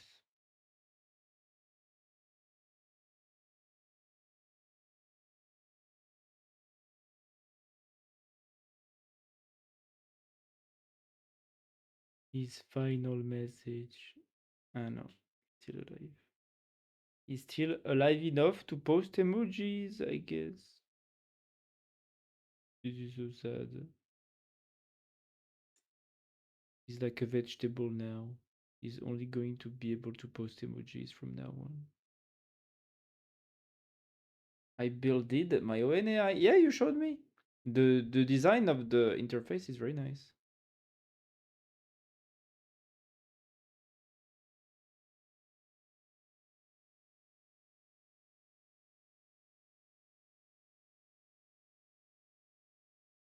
It's running locally. Yeah.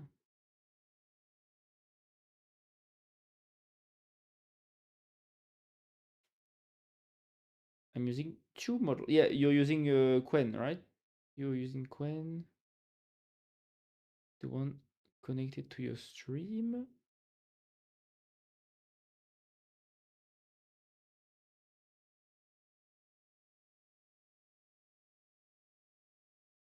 No, that one is Mistral. It's an API. Oh, he made like a new project.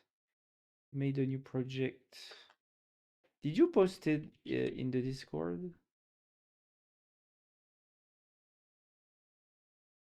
I know in my messages. Yeah, this is Net's project. It's pretty cool. You know, I like the style. It's pretty nice style. Talk with me, Quen. My Quen. Talk with me, my Quen.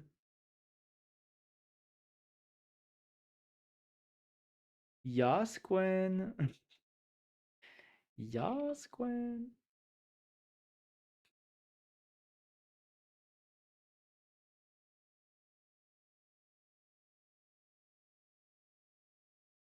My GitHub, but I don't have photo.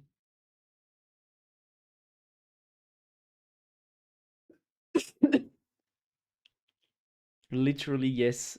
Very nice.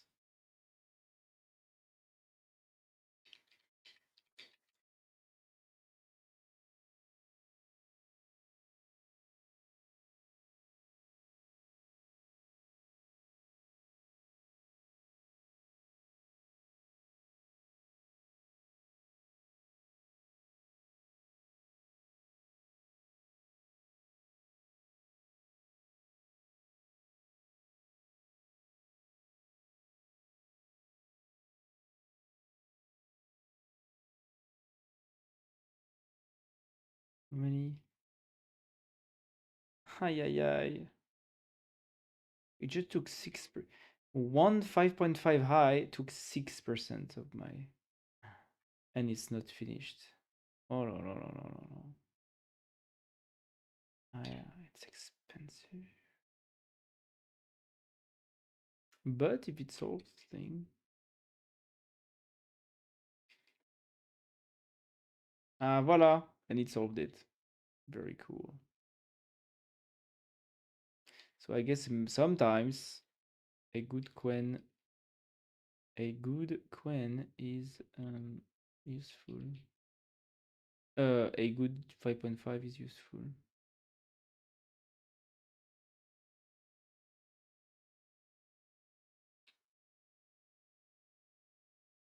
Mm.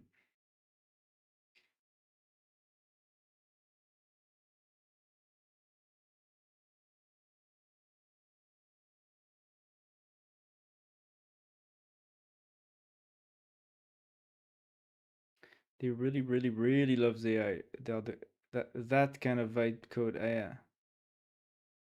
I am the best programmer on my team. I okay. I mean, you're a pretty good programmer, Net. Everyone is really loving me for nothing. Damn, why are others worse? Just because I really know some languages, they are putting a lot of hope on me. Wow. Good for you.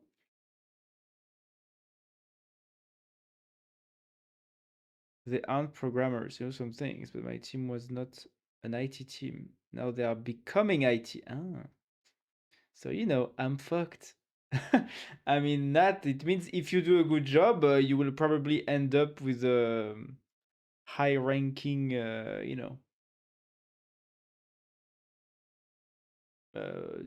post title, The bank is fucked. Now you, not good. They really think that I'm a genius. Well, don't prove them wrong.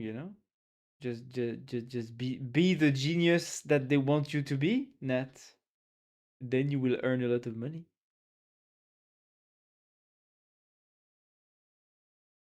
kind of stressful. Well, I guess every job is a bit stressful, yeah. I mean, I'm trying. Yeah. As a for raise. Today, Saturday, I was studying. I mean, especially at the beginning, right? At the beginning, it's a bit stressful.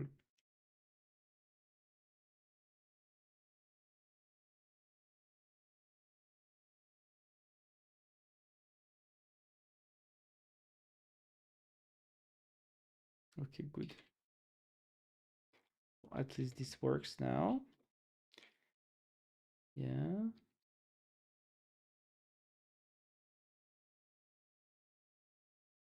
Hmm.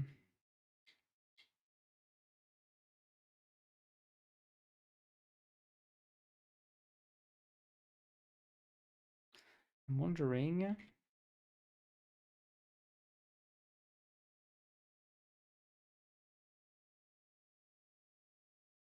can you migrate the current preview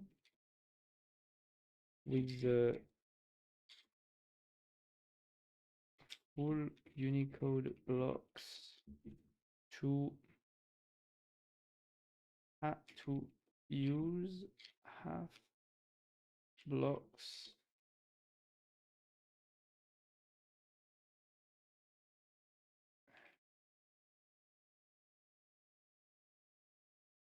to use finer grained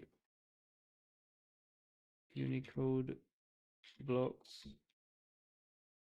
but still full, not dry, just like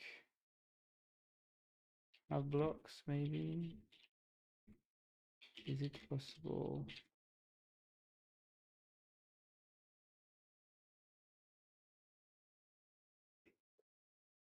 And a lot of people are saying, "Don't worry, Nat knows those things, right, Nat?" And I'm like, "Yeah, yeah, sure, yeah." What do you do all day working if you can code all those nice UIs? Everything that are a little connected with IT stuff, they are thinking, "Don't worry, we have a genius now." Yeah, and they're right. That's the thing, Nat. They are right. I know nothing. I'm just a piece of shit. No, you are not. Nat, you are. You have been. You look. I in my previous job now, Nat, I dreamt that I could have this said to me, like, oh yeah, you're in charge of everything now. Like this was my dream, Nat, this was my dream. I couldn't even, like, I was so frustrated in my last job because the people in my company didn't want to give me the responsibilities, that I wanted or that I could do, that I felt I could do, So you have the reverse problem, Nat. You need to enjoy the status, because it's way better to be in your position than to be in the reverse position where you are not allowed to do anything because people think that you are too stupid, So Nat, you need to go full throttle. You need to press the accelerator, You need to tell them, yeah, I'm gonna do this. I know everything. Yes, you know? I was thinking, so a lot of bureaucracy. I haven't my email yet, so nothing. And they vibe code. Yes, so just invite you for that. Not buy 80 kilo of gold now. We have great programmers here. We have great programmers there. Or 80 tons, yeah. 80 tons.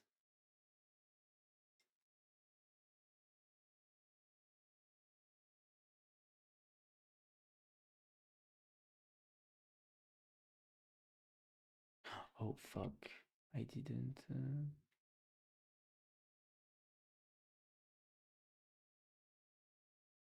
Hmm?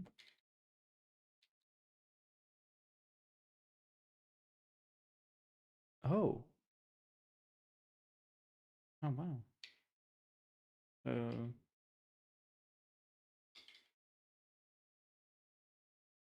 Is it better?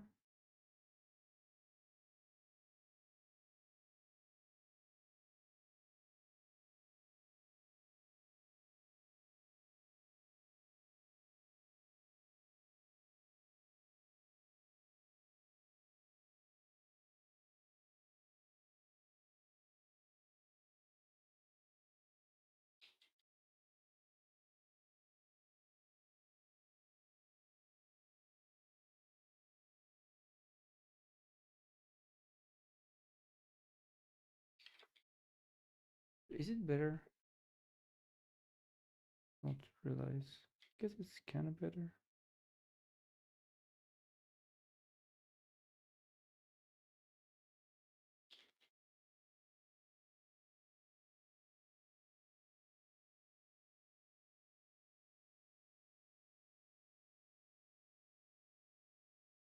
It's probably kind of better.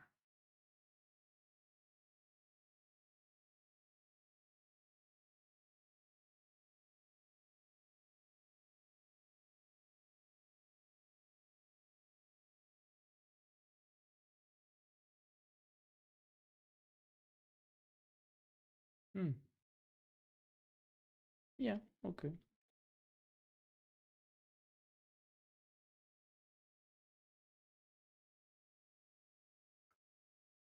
I was thinking to Petit the other day, Yannick, I had to go in the bank to get a token to access all the stuff because we need a password.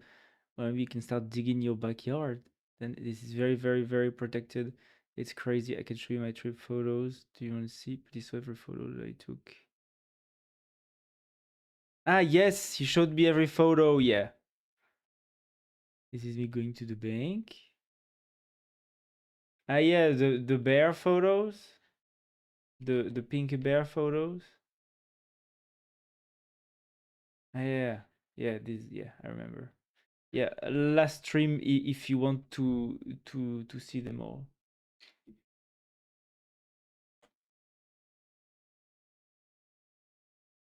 I showed them. He showed me every single photo with a very long description each time. It was a pleasure, of course, to see every single photo of him with a pink bear filter. Yeah, in different positions and saying different things.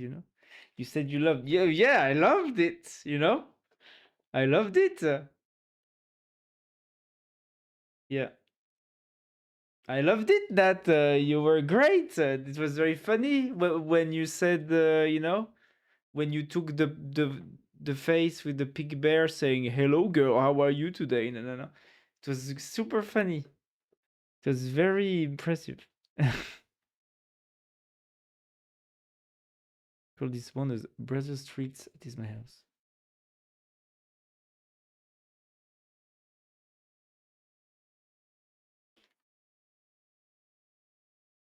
Yeah.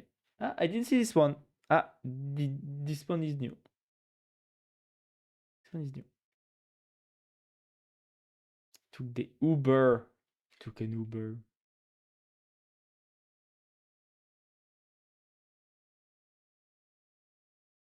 Took an Uber.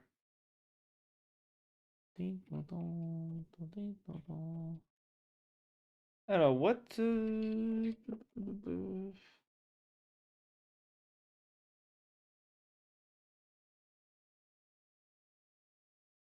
Hmm,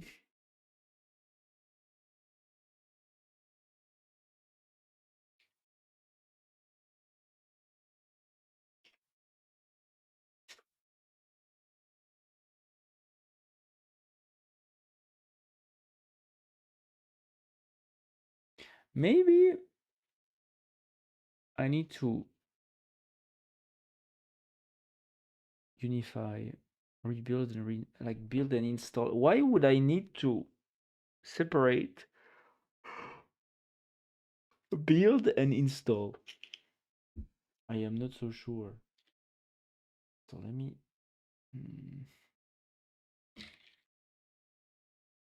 Let me use Gemini real quick to update the README and agents. Inspect the code base and make sure the readme and the agents git on D is correct about the current state of the base. Update them if need is necessary.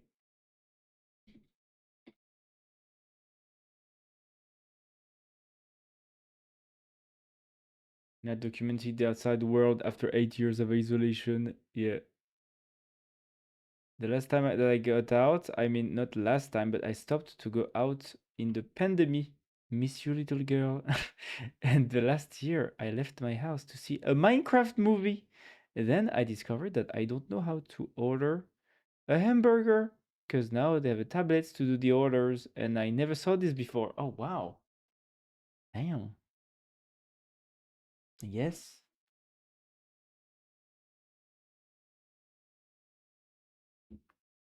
Yes, Nat. The world advances, you know? One day, you know, Nat comes out and it's like, oh, it's the future. The wow, the flying cars are running around. Wow. Oh my god. The cars are flying now. I'm in the future. Wow. I just stayed 25 years into my house, that's all. Wow. Where is the people asking, what do you want, sir? Okay, boomer. You don't want to talk to a clanker now? You don't know what a clanker is? So we have these things called clankers, and they do everything for us now, okay? Boomer? Like, come on. You need to get up to date, okay? You need to get an upgrade to your software, okay?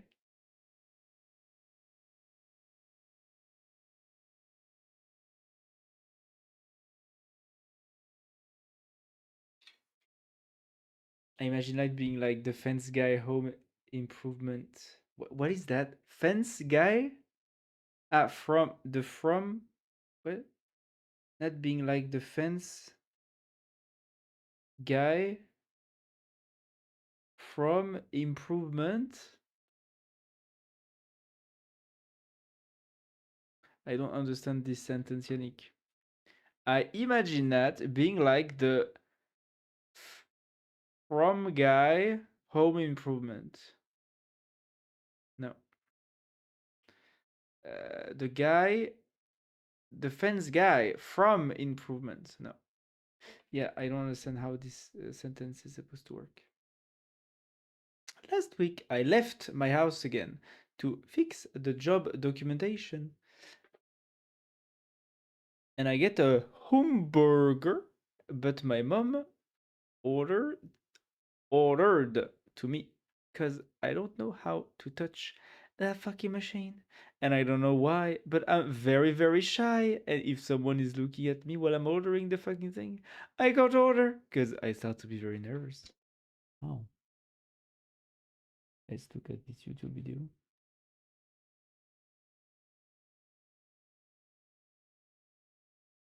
Oh. Oh, I didn't even know this reference actually. Oh yeah, home improvement. That doesn't say anything to me. Okay, that's a reference actually. Okay.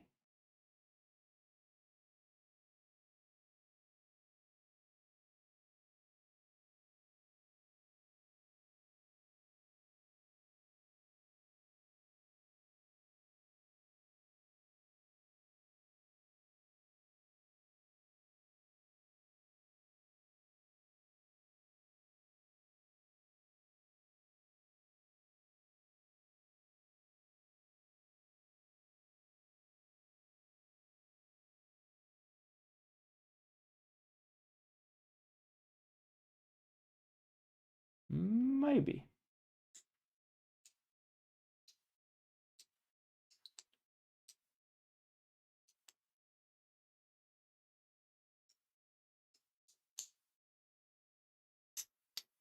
Ah, I never saw this just for reference. Ah, okay. I thought it was like the entire reference. Okay. Especially it talks about UFOs, so I'm like, oh, but very nice. You know, let's watch this. This is good content.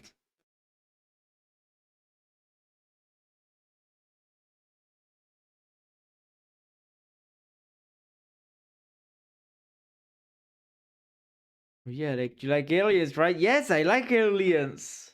They're my buddies, you know. You love them, right? Yes.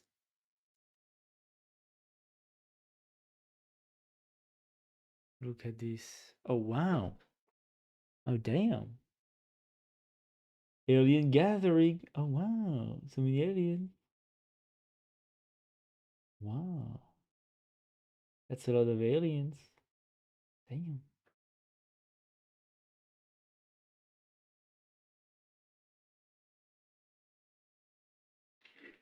They do probe you though, but not in the way you think.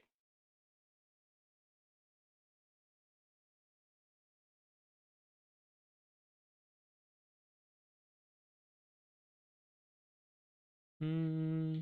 Okay. What's the next picture? Oh yeah, Yannick wants to see all the pictures.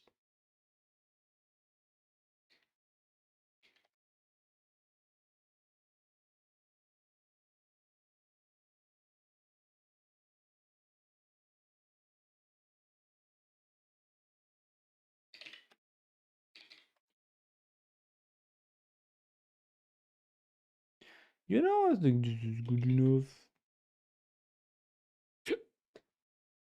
This is nice. This is okay. I appreciate. You know?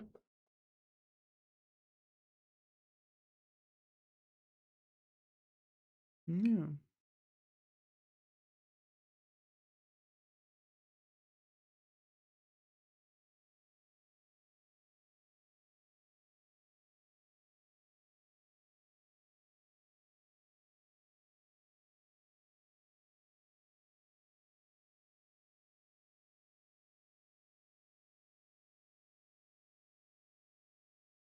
Oh yeah, wait.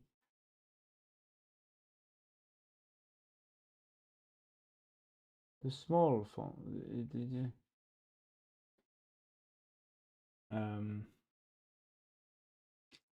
The standard glyphs are not displaying as full width as they used to. Please find an older commit. What?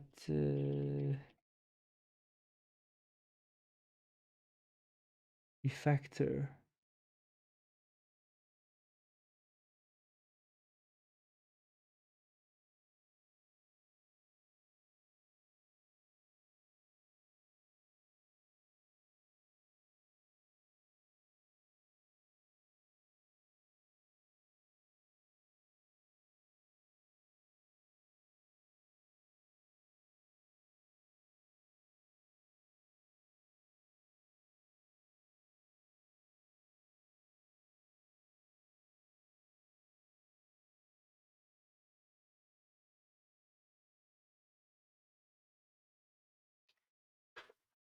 Alors, 34D, 34D, 74, 34D,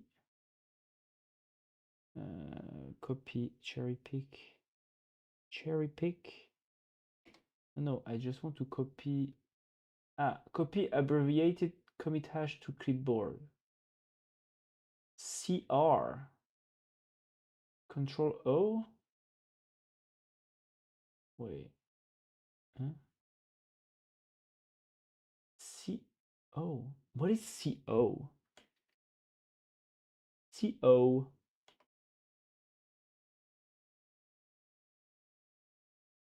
Is it Control O? Ah, yeah, Control O. Mm.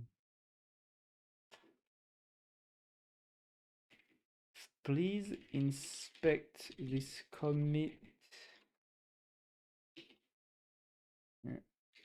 and check what was different, because since the re-implementation, the standard glyphs are very small and I don't understand why. Go investigate.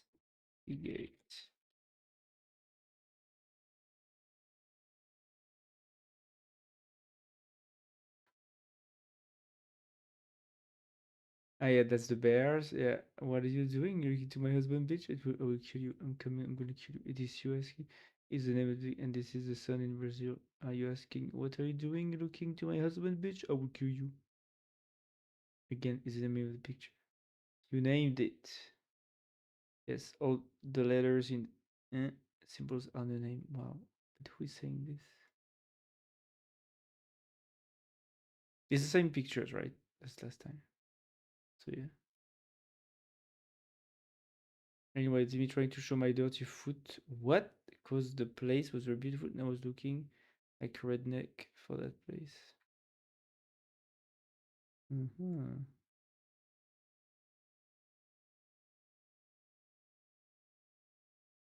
Un petit same picture. You sure? I'm not sure. Oh wow. Wow. What a beautiful foot. Amazing. Not even an OnlyFan? We just get free feet for free on this stream? That's crazy.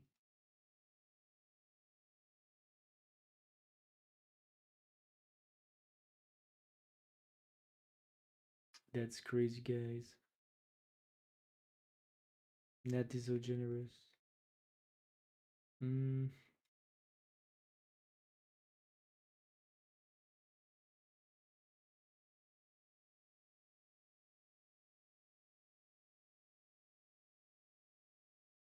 Square full canvas glyph to terminal cell, aware rectangular glyphs.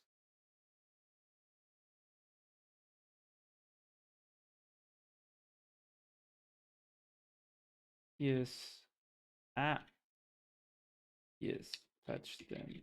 I want them to use the full width again.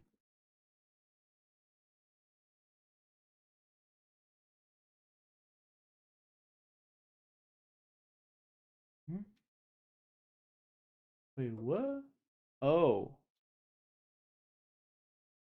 Oh.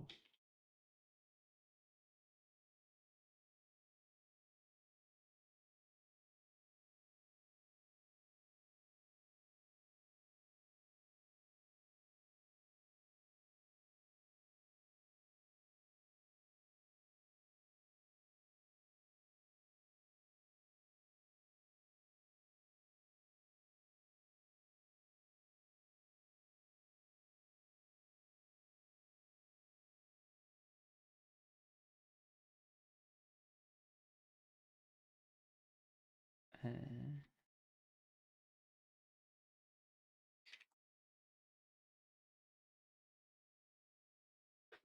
me, it's still fucking small. What the fuck? Why is it so small? Oh, it's because I need to rebuild and reinstall. Yeah, that's why.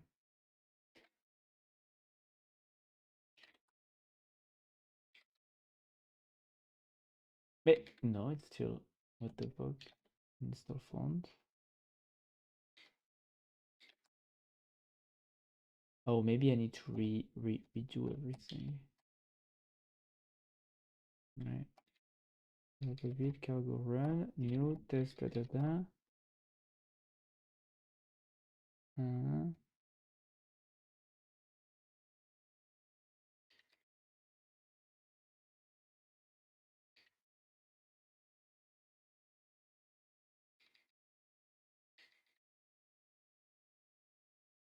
default.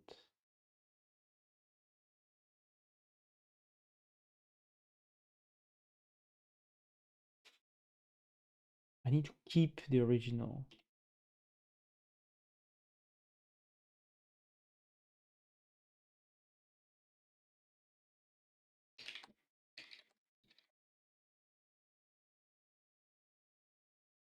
God damn it, dude.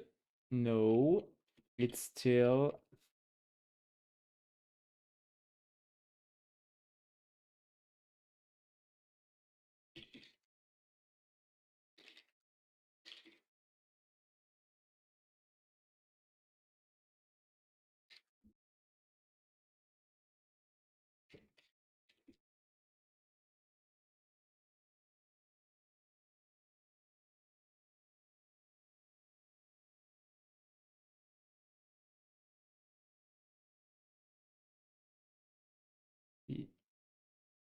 In the installed glyph fonts. Investigate. Have you correctly added space? Maybe to allow them to fully extend. Wait, I'm wondering now. Back.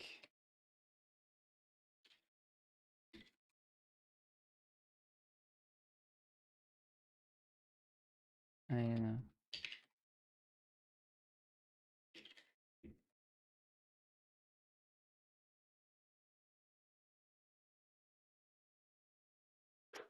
No.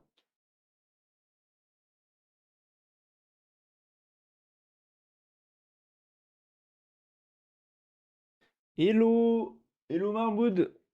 How are you? What limits distribution is the Omarchi? Yes, this is Omarchi. Yes, this is Omarchi.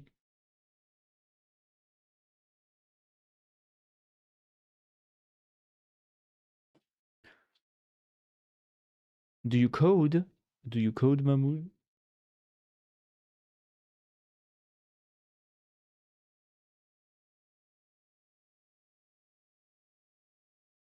Nice big screen. Yeah, it's a big screen.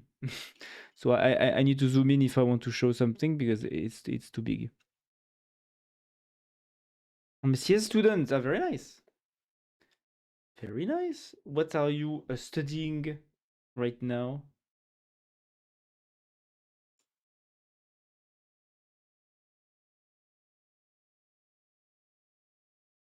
Because I never went through a CS degree.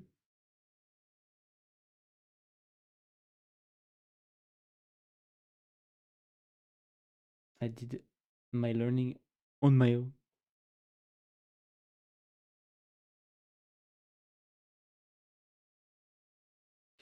Alors,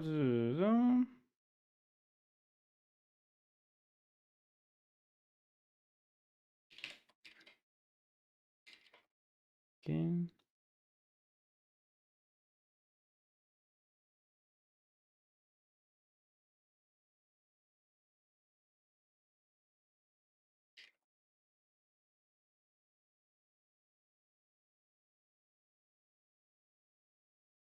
Ah mais non, I need to read it. Build, install. Okay, and now. Literally, I got my finals tomorrow. Learn Java, C++, C, some web, and SQL. Okay, nice. Nice. Some web JavaScript, I guess. And stuff. I'm working on this tool to make like big logos with custom fonts. I'm working on this right now. This is the current project I'm in. So this is like the GitHub Copilot logo, you know. But for some reason, I can't find why my standard glyphs are not correctly rendering.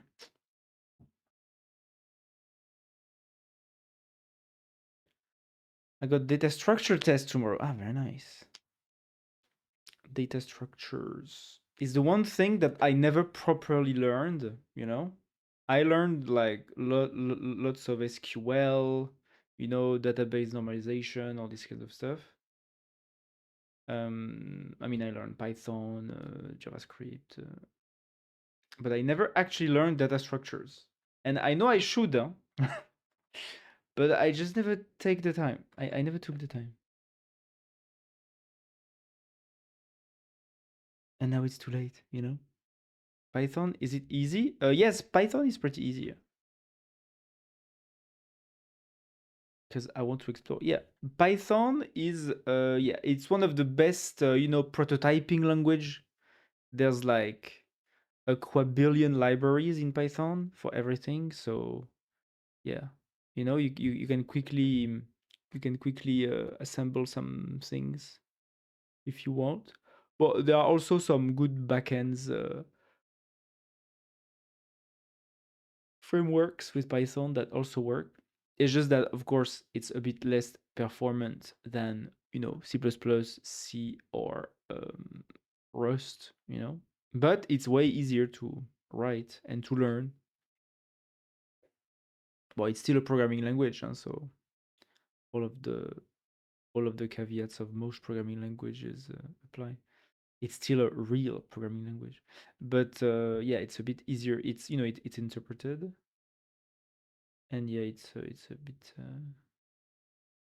and there's a lot of libraries. There's a big ecosystem. Like Python probably has one of the biggest ecosystems of like libraries and stuff.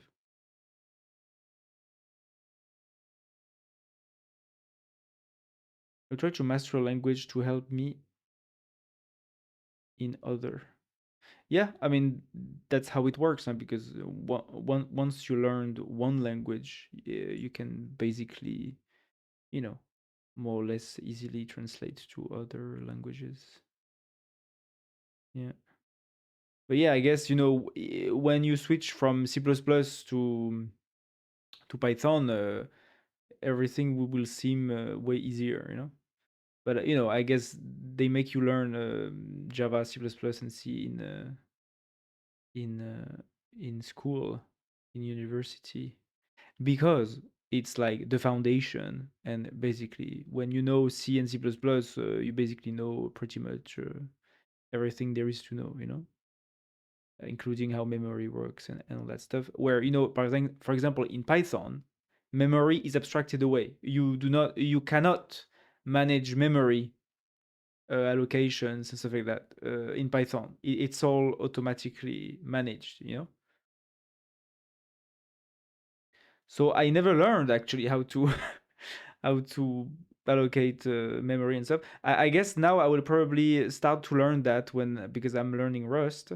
Well, this application is made of Rust, but this is AI made, so I didn't have to learn it to make the app. But yeah, I guess Rust is probably going to be even though I guess to an extent, Rust itself is already like is much more safe, right, than C++, so you can fuck around less. You can fuck up less. I mean,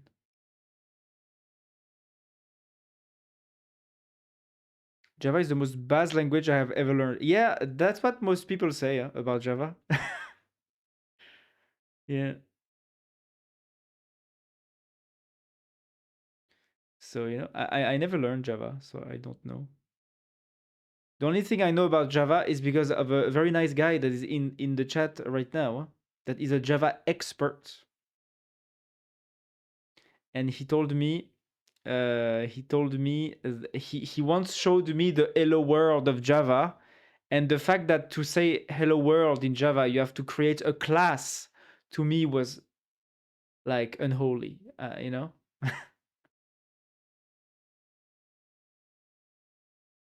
So yeah, Java is something, but I've never actually, I don't know much about Java,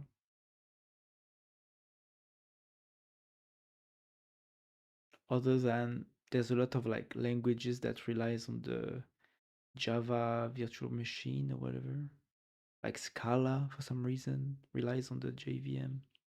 I don't know why. I don't know how.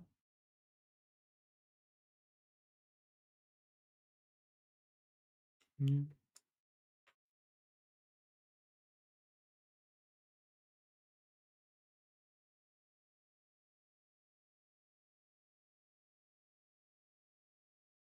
Well, let's try to rebuild everything just in case. Did I do this?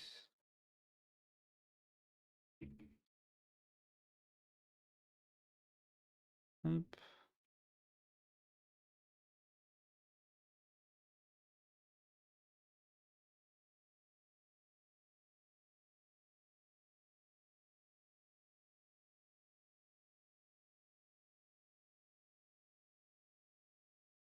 Okay.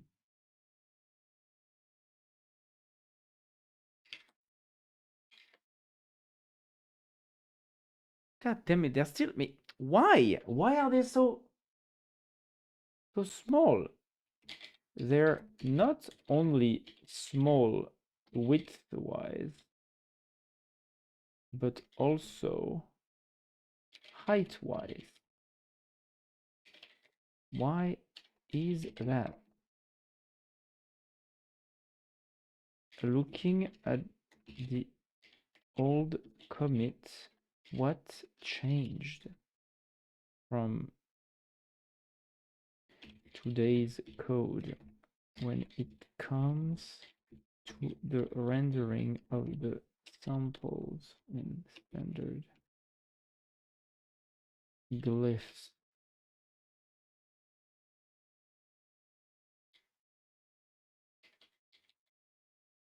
Problem is not solved.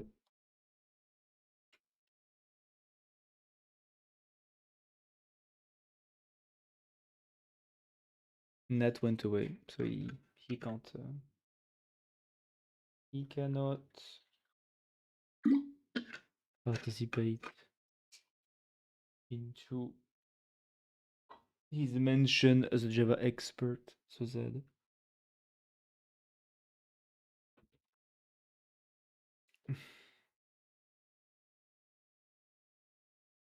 Before leaving, I would like to solve this one problem.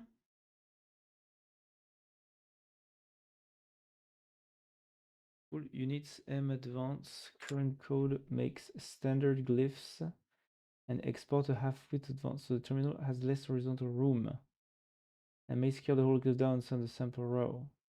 The height issue is real. It is not fixed by what changed. Standard glyphs are no longer square. Old code build every.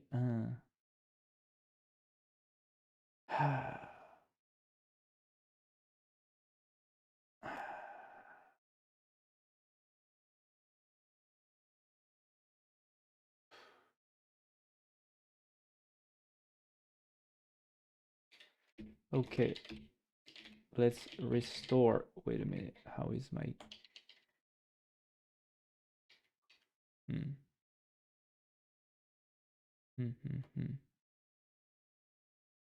Oh, I have inspected, identify a few discrepancies. I've updated both readme and agent.md. Okay. Yeah. Okay.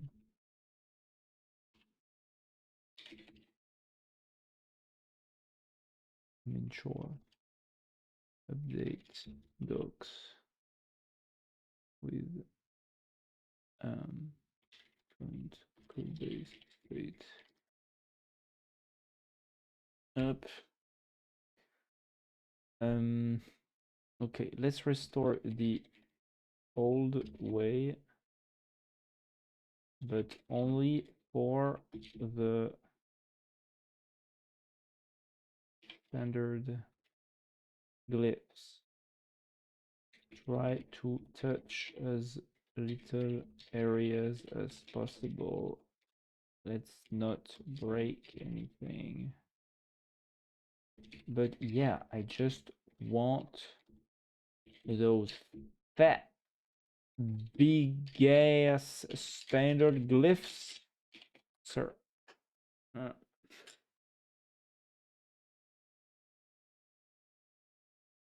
Just want those fat, big ass standard glyphs, sir.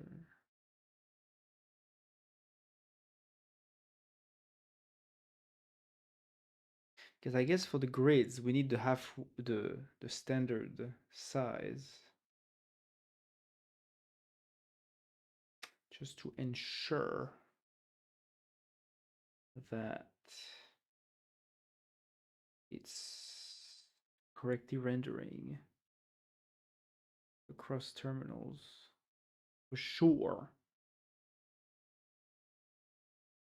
But I want my big ass standard glyphs. I want my good old big fat juicy standard glyphs. Annette, you're back. I use Java, by the way. But I talked about you, Nat. I said you were the Java expert, you know? I said you were the Java expert and that you showed me how to say hello world in Java and that I had a heart attack when this happened, you know? I'm not an expert in nothing in my life. You are actually an expert in everything, Nat, which is even better, you know? It's even better.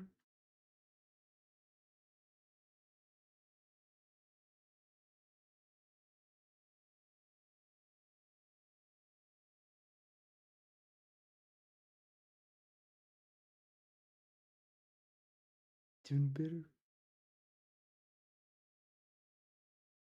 What about the pictures? Yannick wants his pictures. He wants his pics, you know? Pictures! Give me the pictures! Give me the pics! I need more pictures!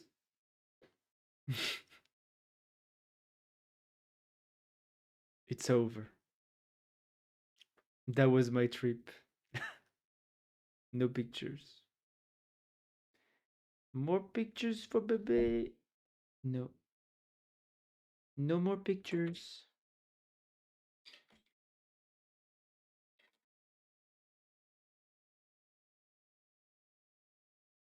Next trip you need to take more pictures. I want my pictures.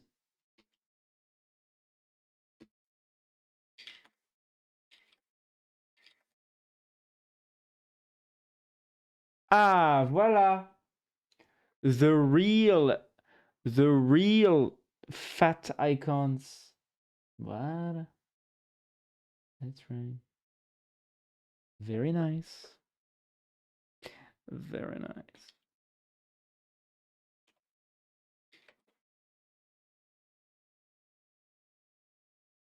Eight. Eight.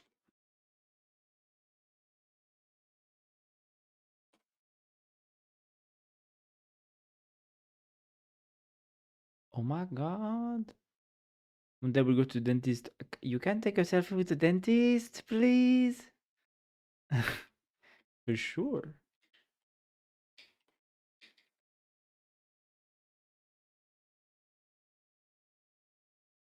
Please take a selfie with the dentist for me.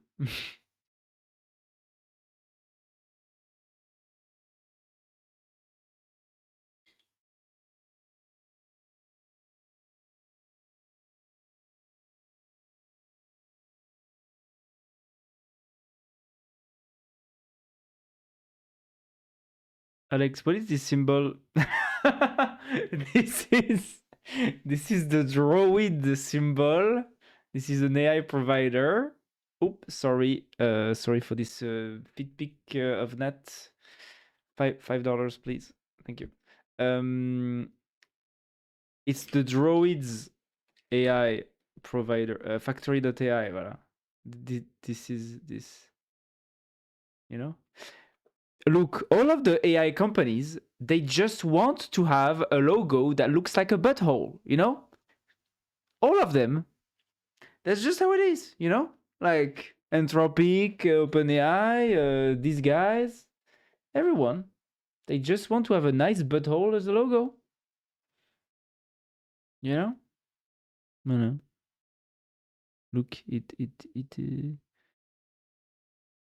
turns factory.ai. So I guess their product is Droid. No, their model is Droid. What is Droid? Where did I hear this name? Droid. Ah, voilà, Droid computers. Access to factory managed cloud computers for remote droids. I guess that's their name for agents, right? We don't have agents, we have droids. I guess.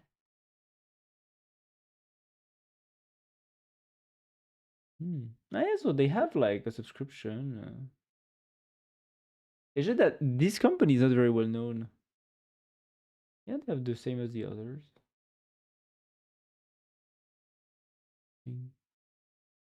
Factory.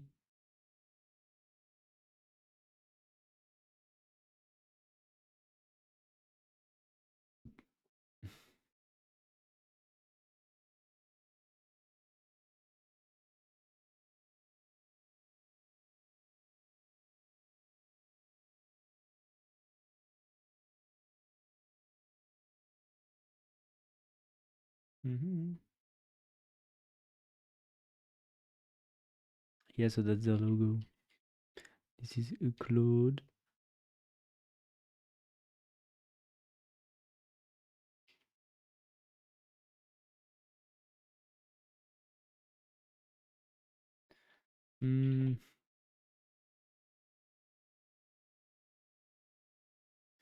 Alors, in attends, let first of all, what is that? First of all, let me commit these. Oh, it's not that much code changed actually. Okay, good. Looks a bit like the black sun. What is the black sun? What is export this?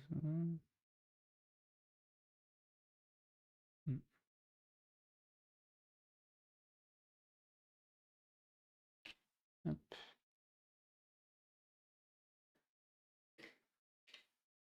In the configure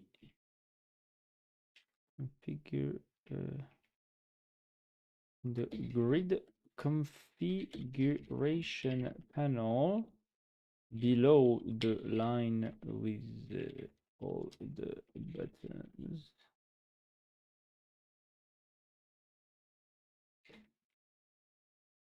Add a little text.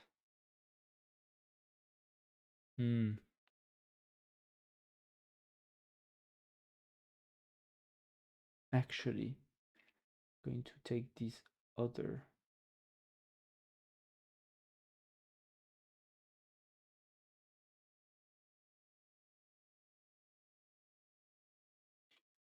Resume. Where is the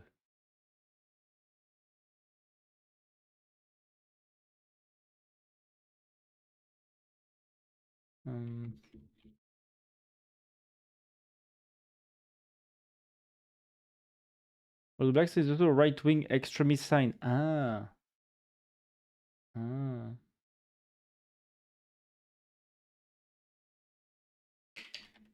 Black sun. Black sun. Ah, this. Okay, I didn't know. I mean, I saw it before, but I mean, yeah.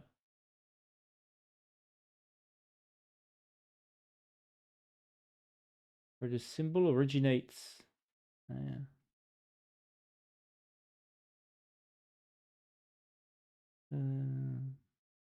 Okay. It's a neo-Nazi symbol. Yeah.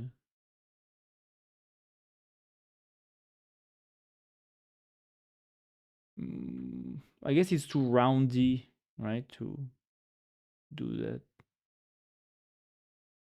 to Randy. Just looks like a fan. It looks like a fan to me. Mm-mm-mm. I need you to add in the. Bon, it's been a few days. Code base has changed. And now I need you to add in the grid configuration panel the an explanation for the vertical horizontal bleed knobs.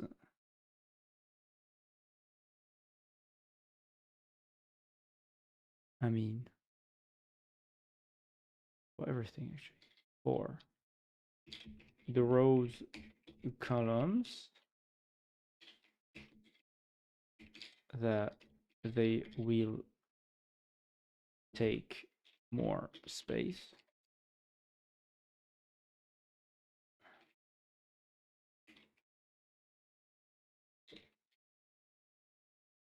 And also knobs, the fact that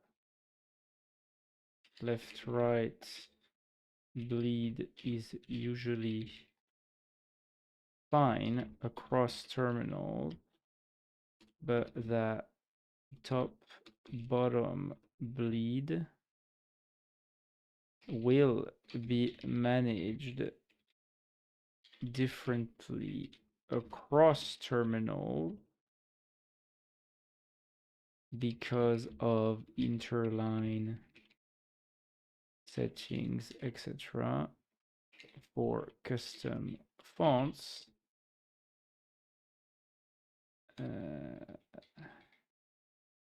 Or let's say for non-standard glyphs.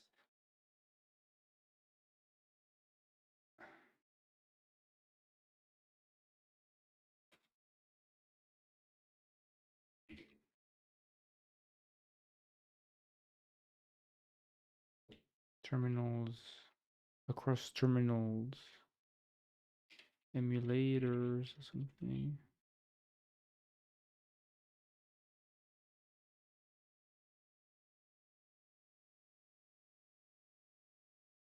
Brands, terminal brands? No, terminal, across terminals. Differences in interline setting for non-standard glyphs.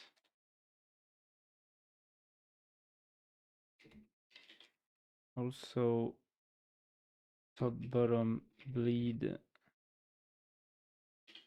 is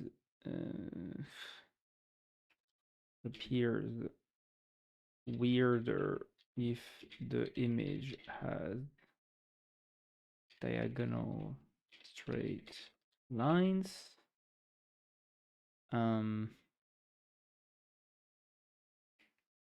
A good middle point would be to keep the defaults, so weak left right bleed and top bottom bleed turned off.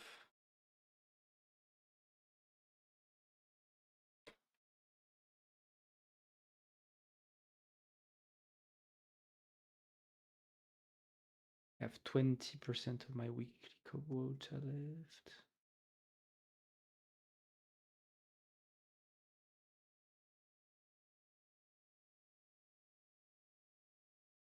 I really just need 2 ChatGPT subscription, I think, to be satisfied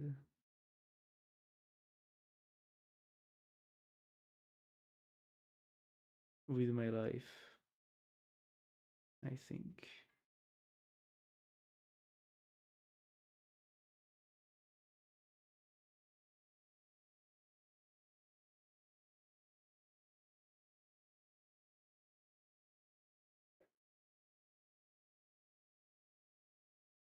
Oh wait, did I ask something to ChatGPT here? No. Where did I?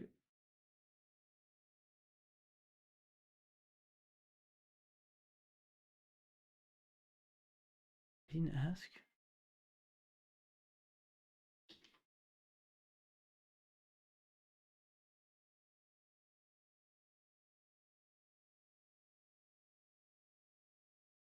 Oh.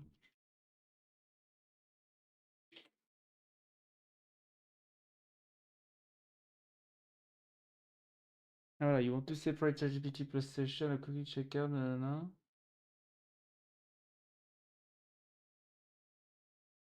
Ah, I confirm the CLI supports profiles and shared configs under .codecs.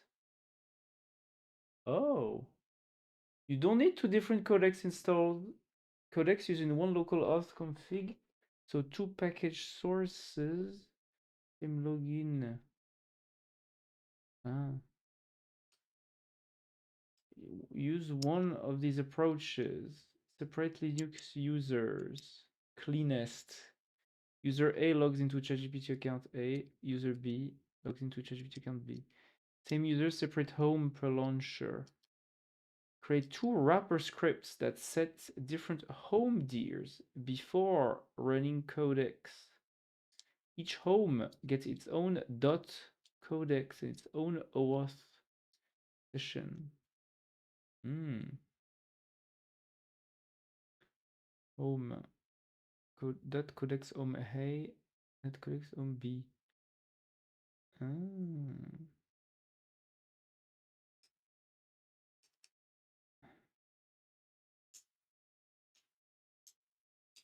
Ah. That as only codecs pass, not full home. Once we confirm which ems vars you installed.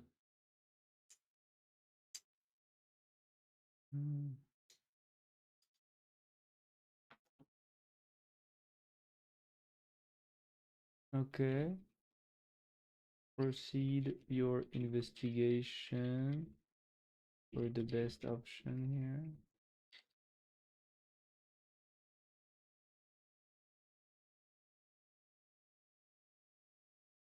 Okay, guidance. Offer me guidance.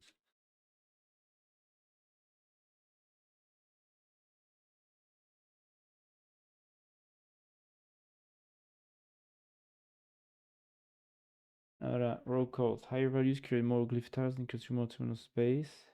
Left, right, but usually save across terminal for hiding vertical seams. Terminal internally different consider they're gonna kind of look wobblier, yeah. Shift results. Yeah, but um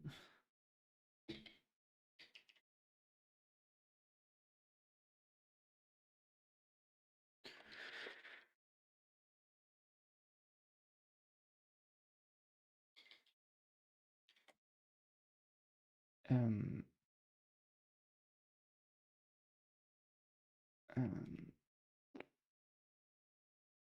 inter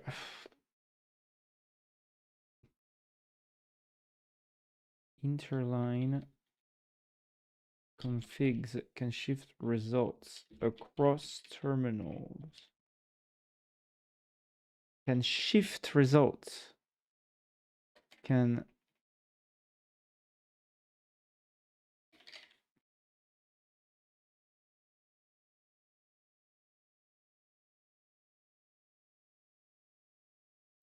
diverse interline configs can mean inconsistent results across different terminals.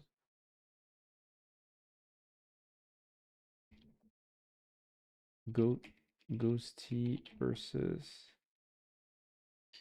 Alacrity, etc.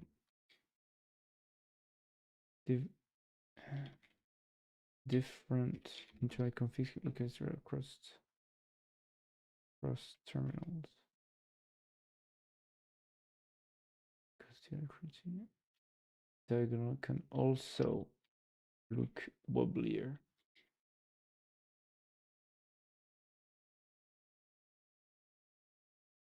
because pixels are expanded um,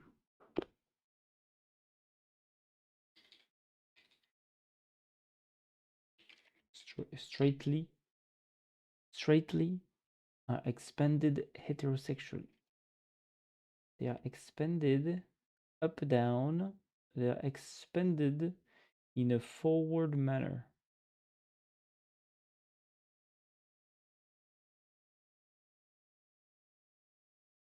Diagonal are cancelled because pixels are expanded like straight up down.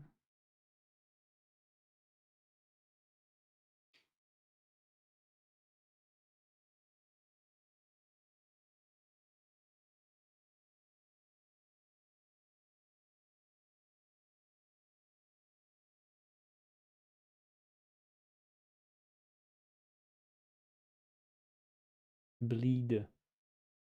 It's bleed or it's fill? Infill. Infill? What's an infill? Bleed.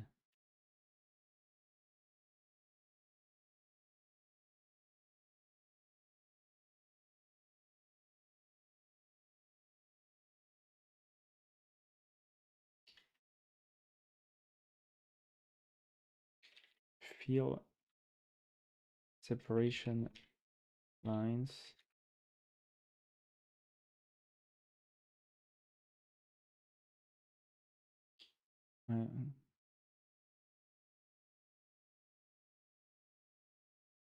To hide vertical seams. Safe across terminals.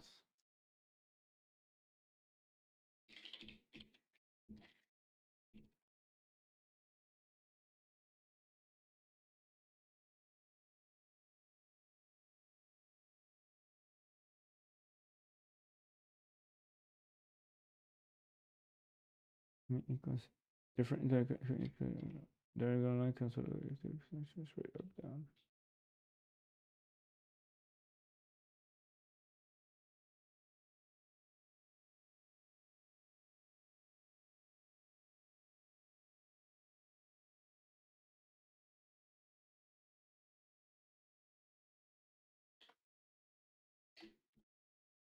Okay. There is a sad part of me that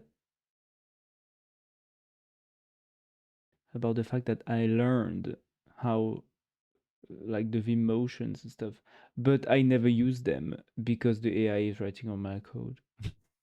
So I don't have to actually edit manually the code.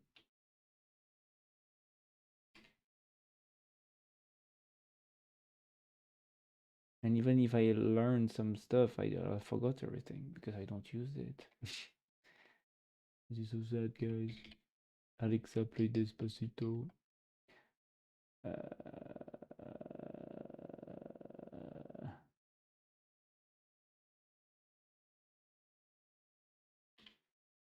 Fix. Add.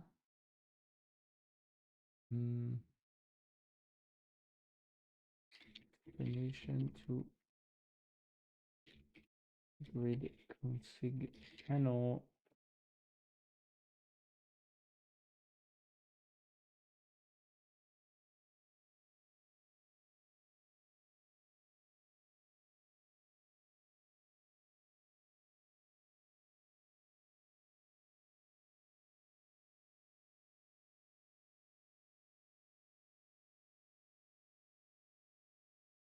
Host config can be isolated cleanly.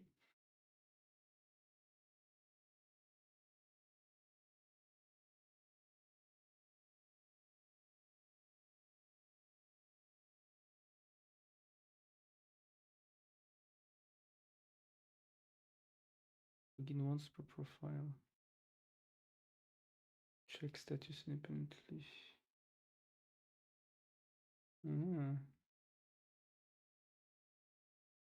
Okay, so I'm gonna do this.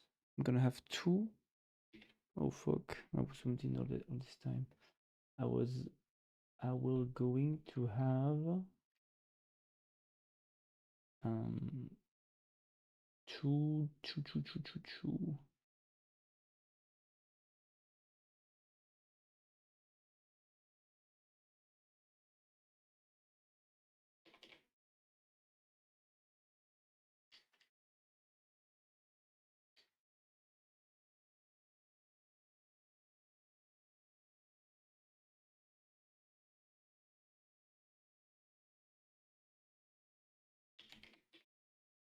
Hmm?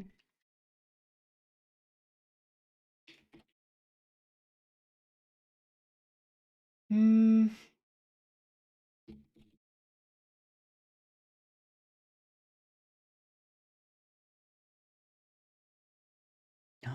Oh, well, no, I said I was going to stop after the big the big standard glyphs were back. The big standard glyphs are back, so I am going to stop here.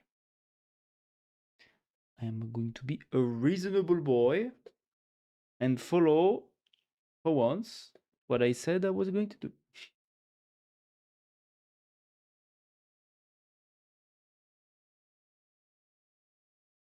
So I will now wish you all a good night and tell you goodbye and a good weekend. I hope you have a good weekend, a good Sunday. It's already Sunday in Europe, you know. So I hope you have a good Sunday and a good weekend. And see you on Tuesday. Voilà, voilà, voilà, voilà, voilà.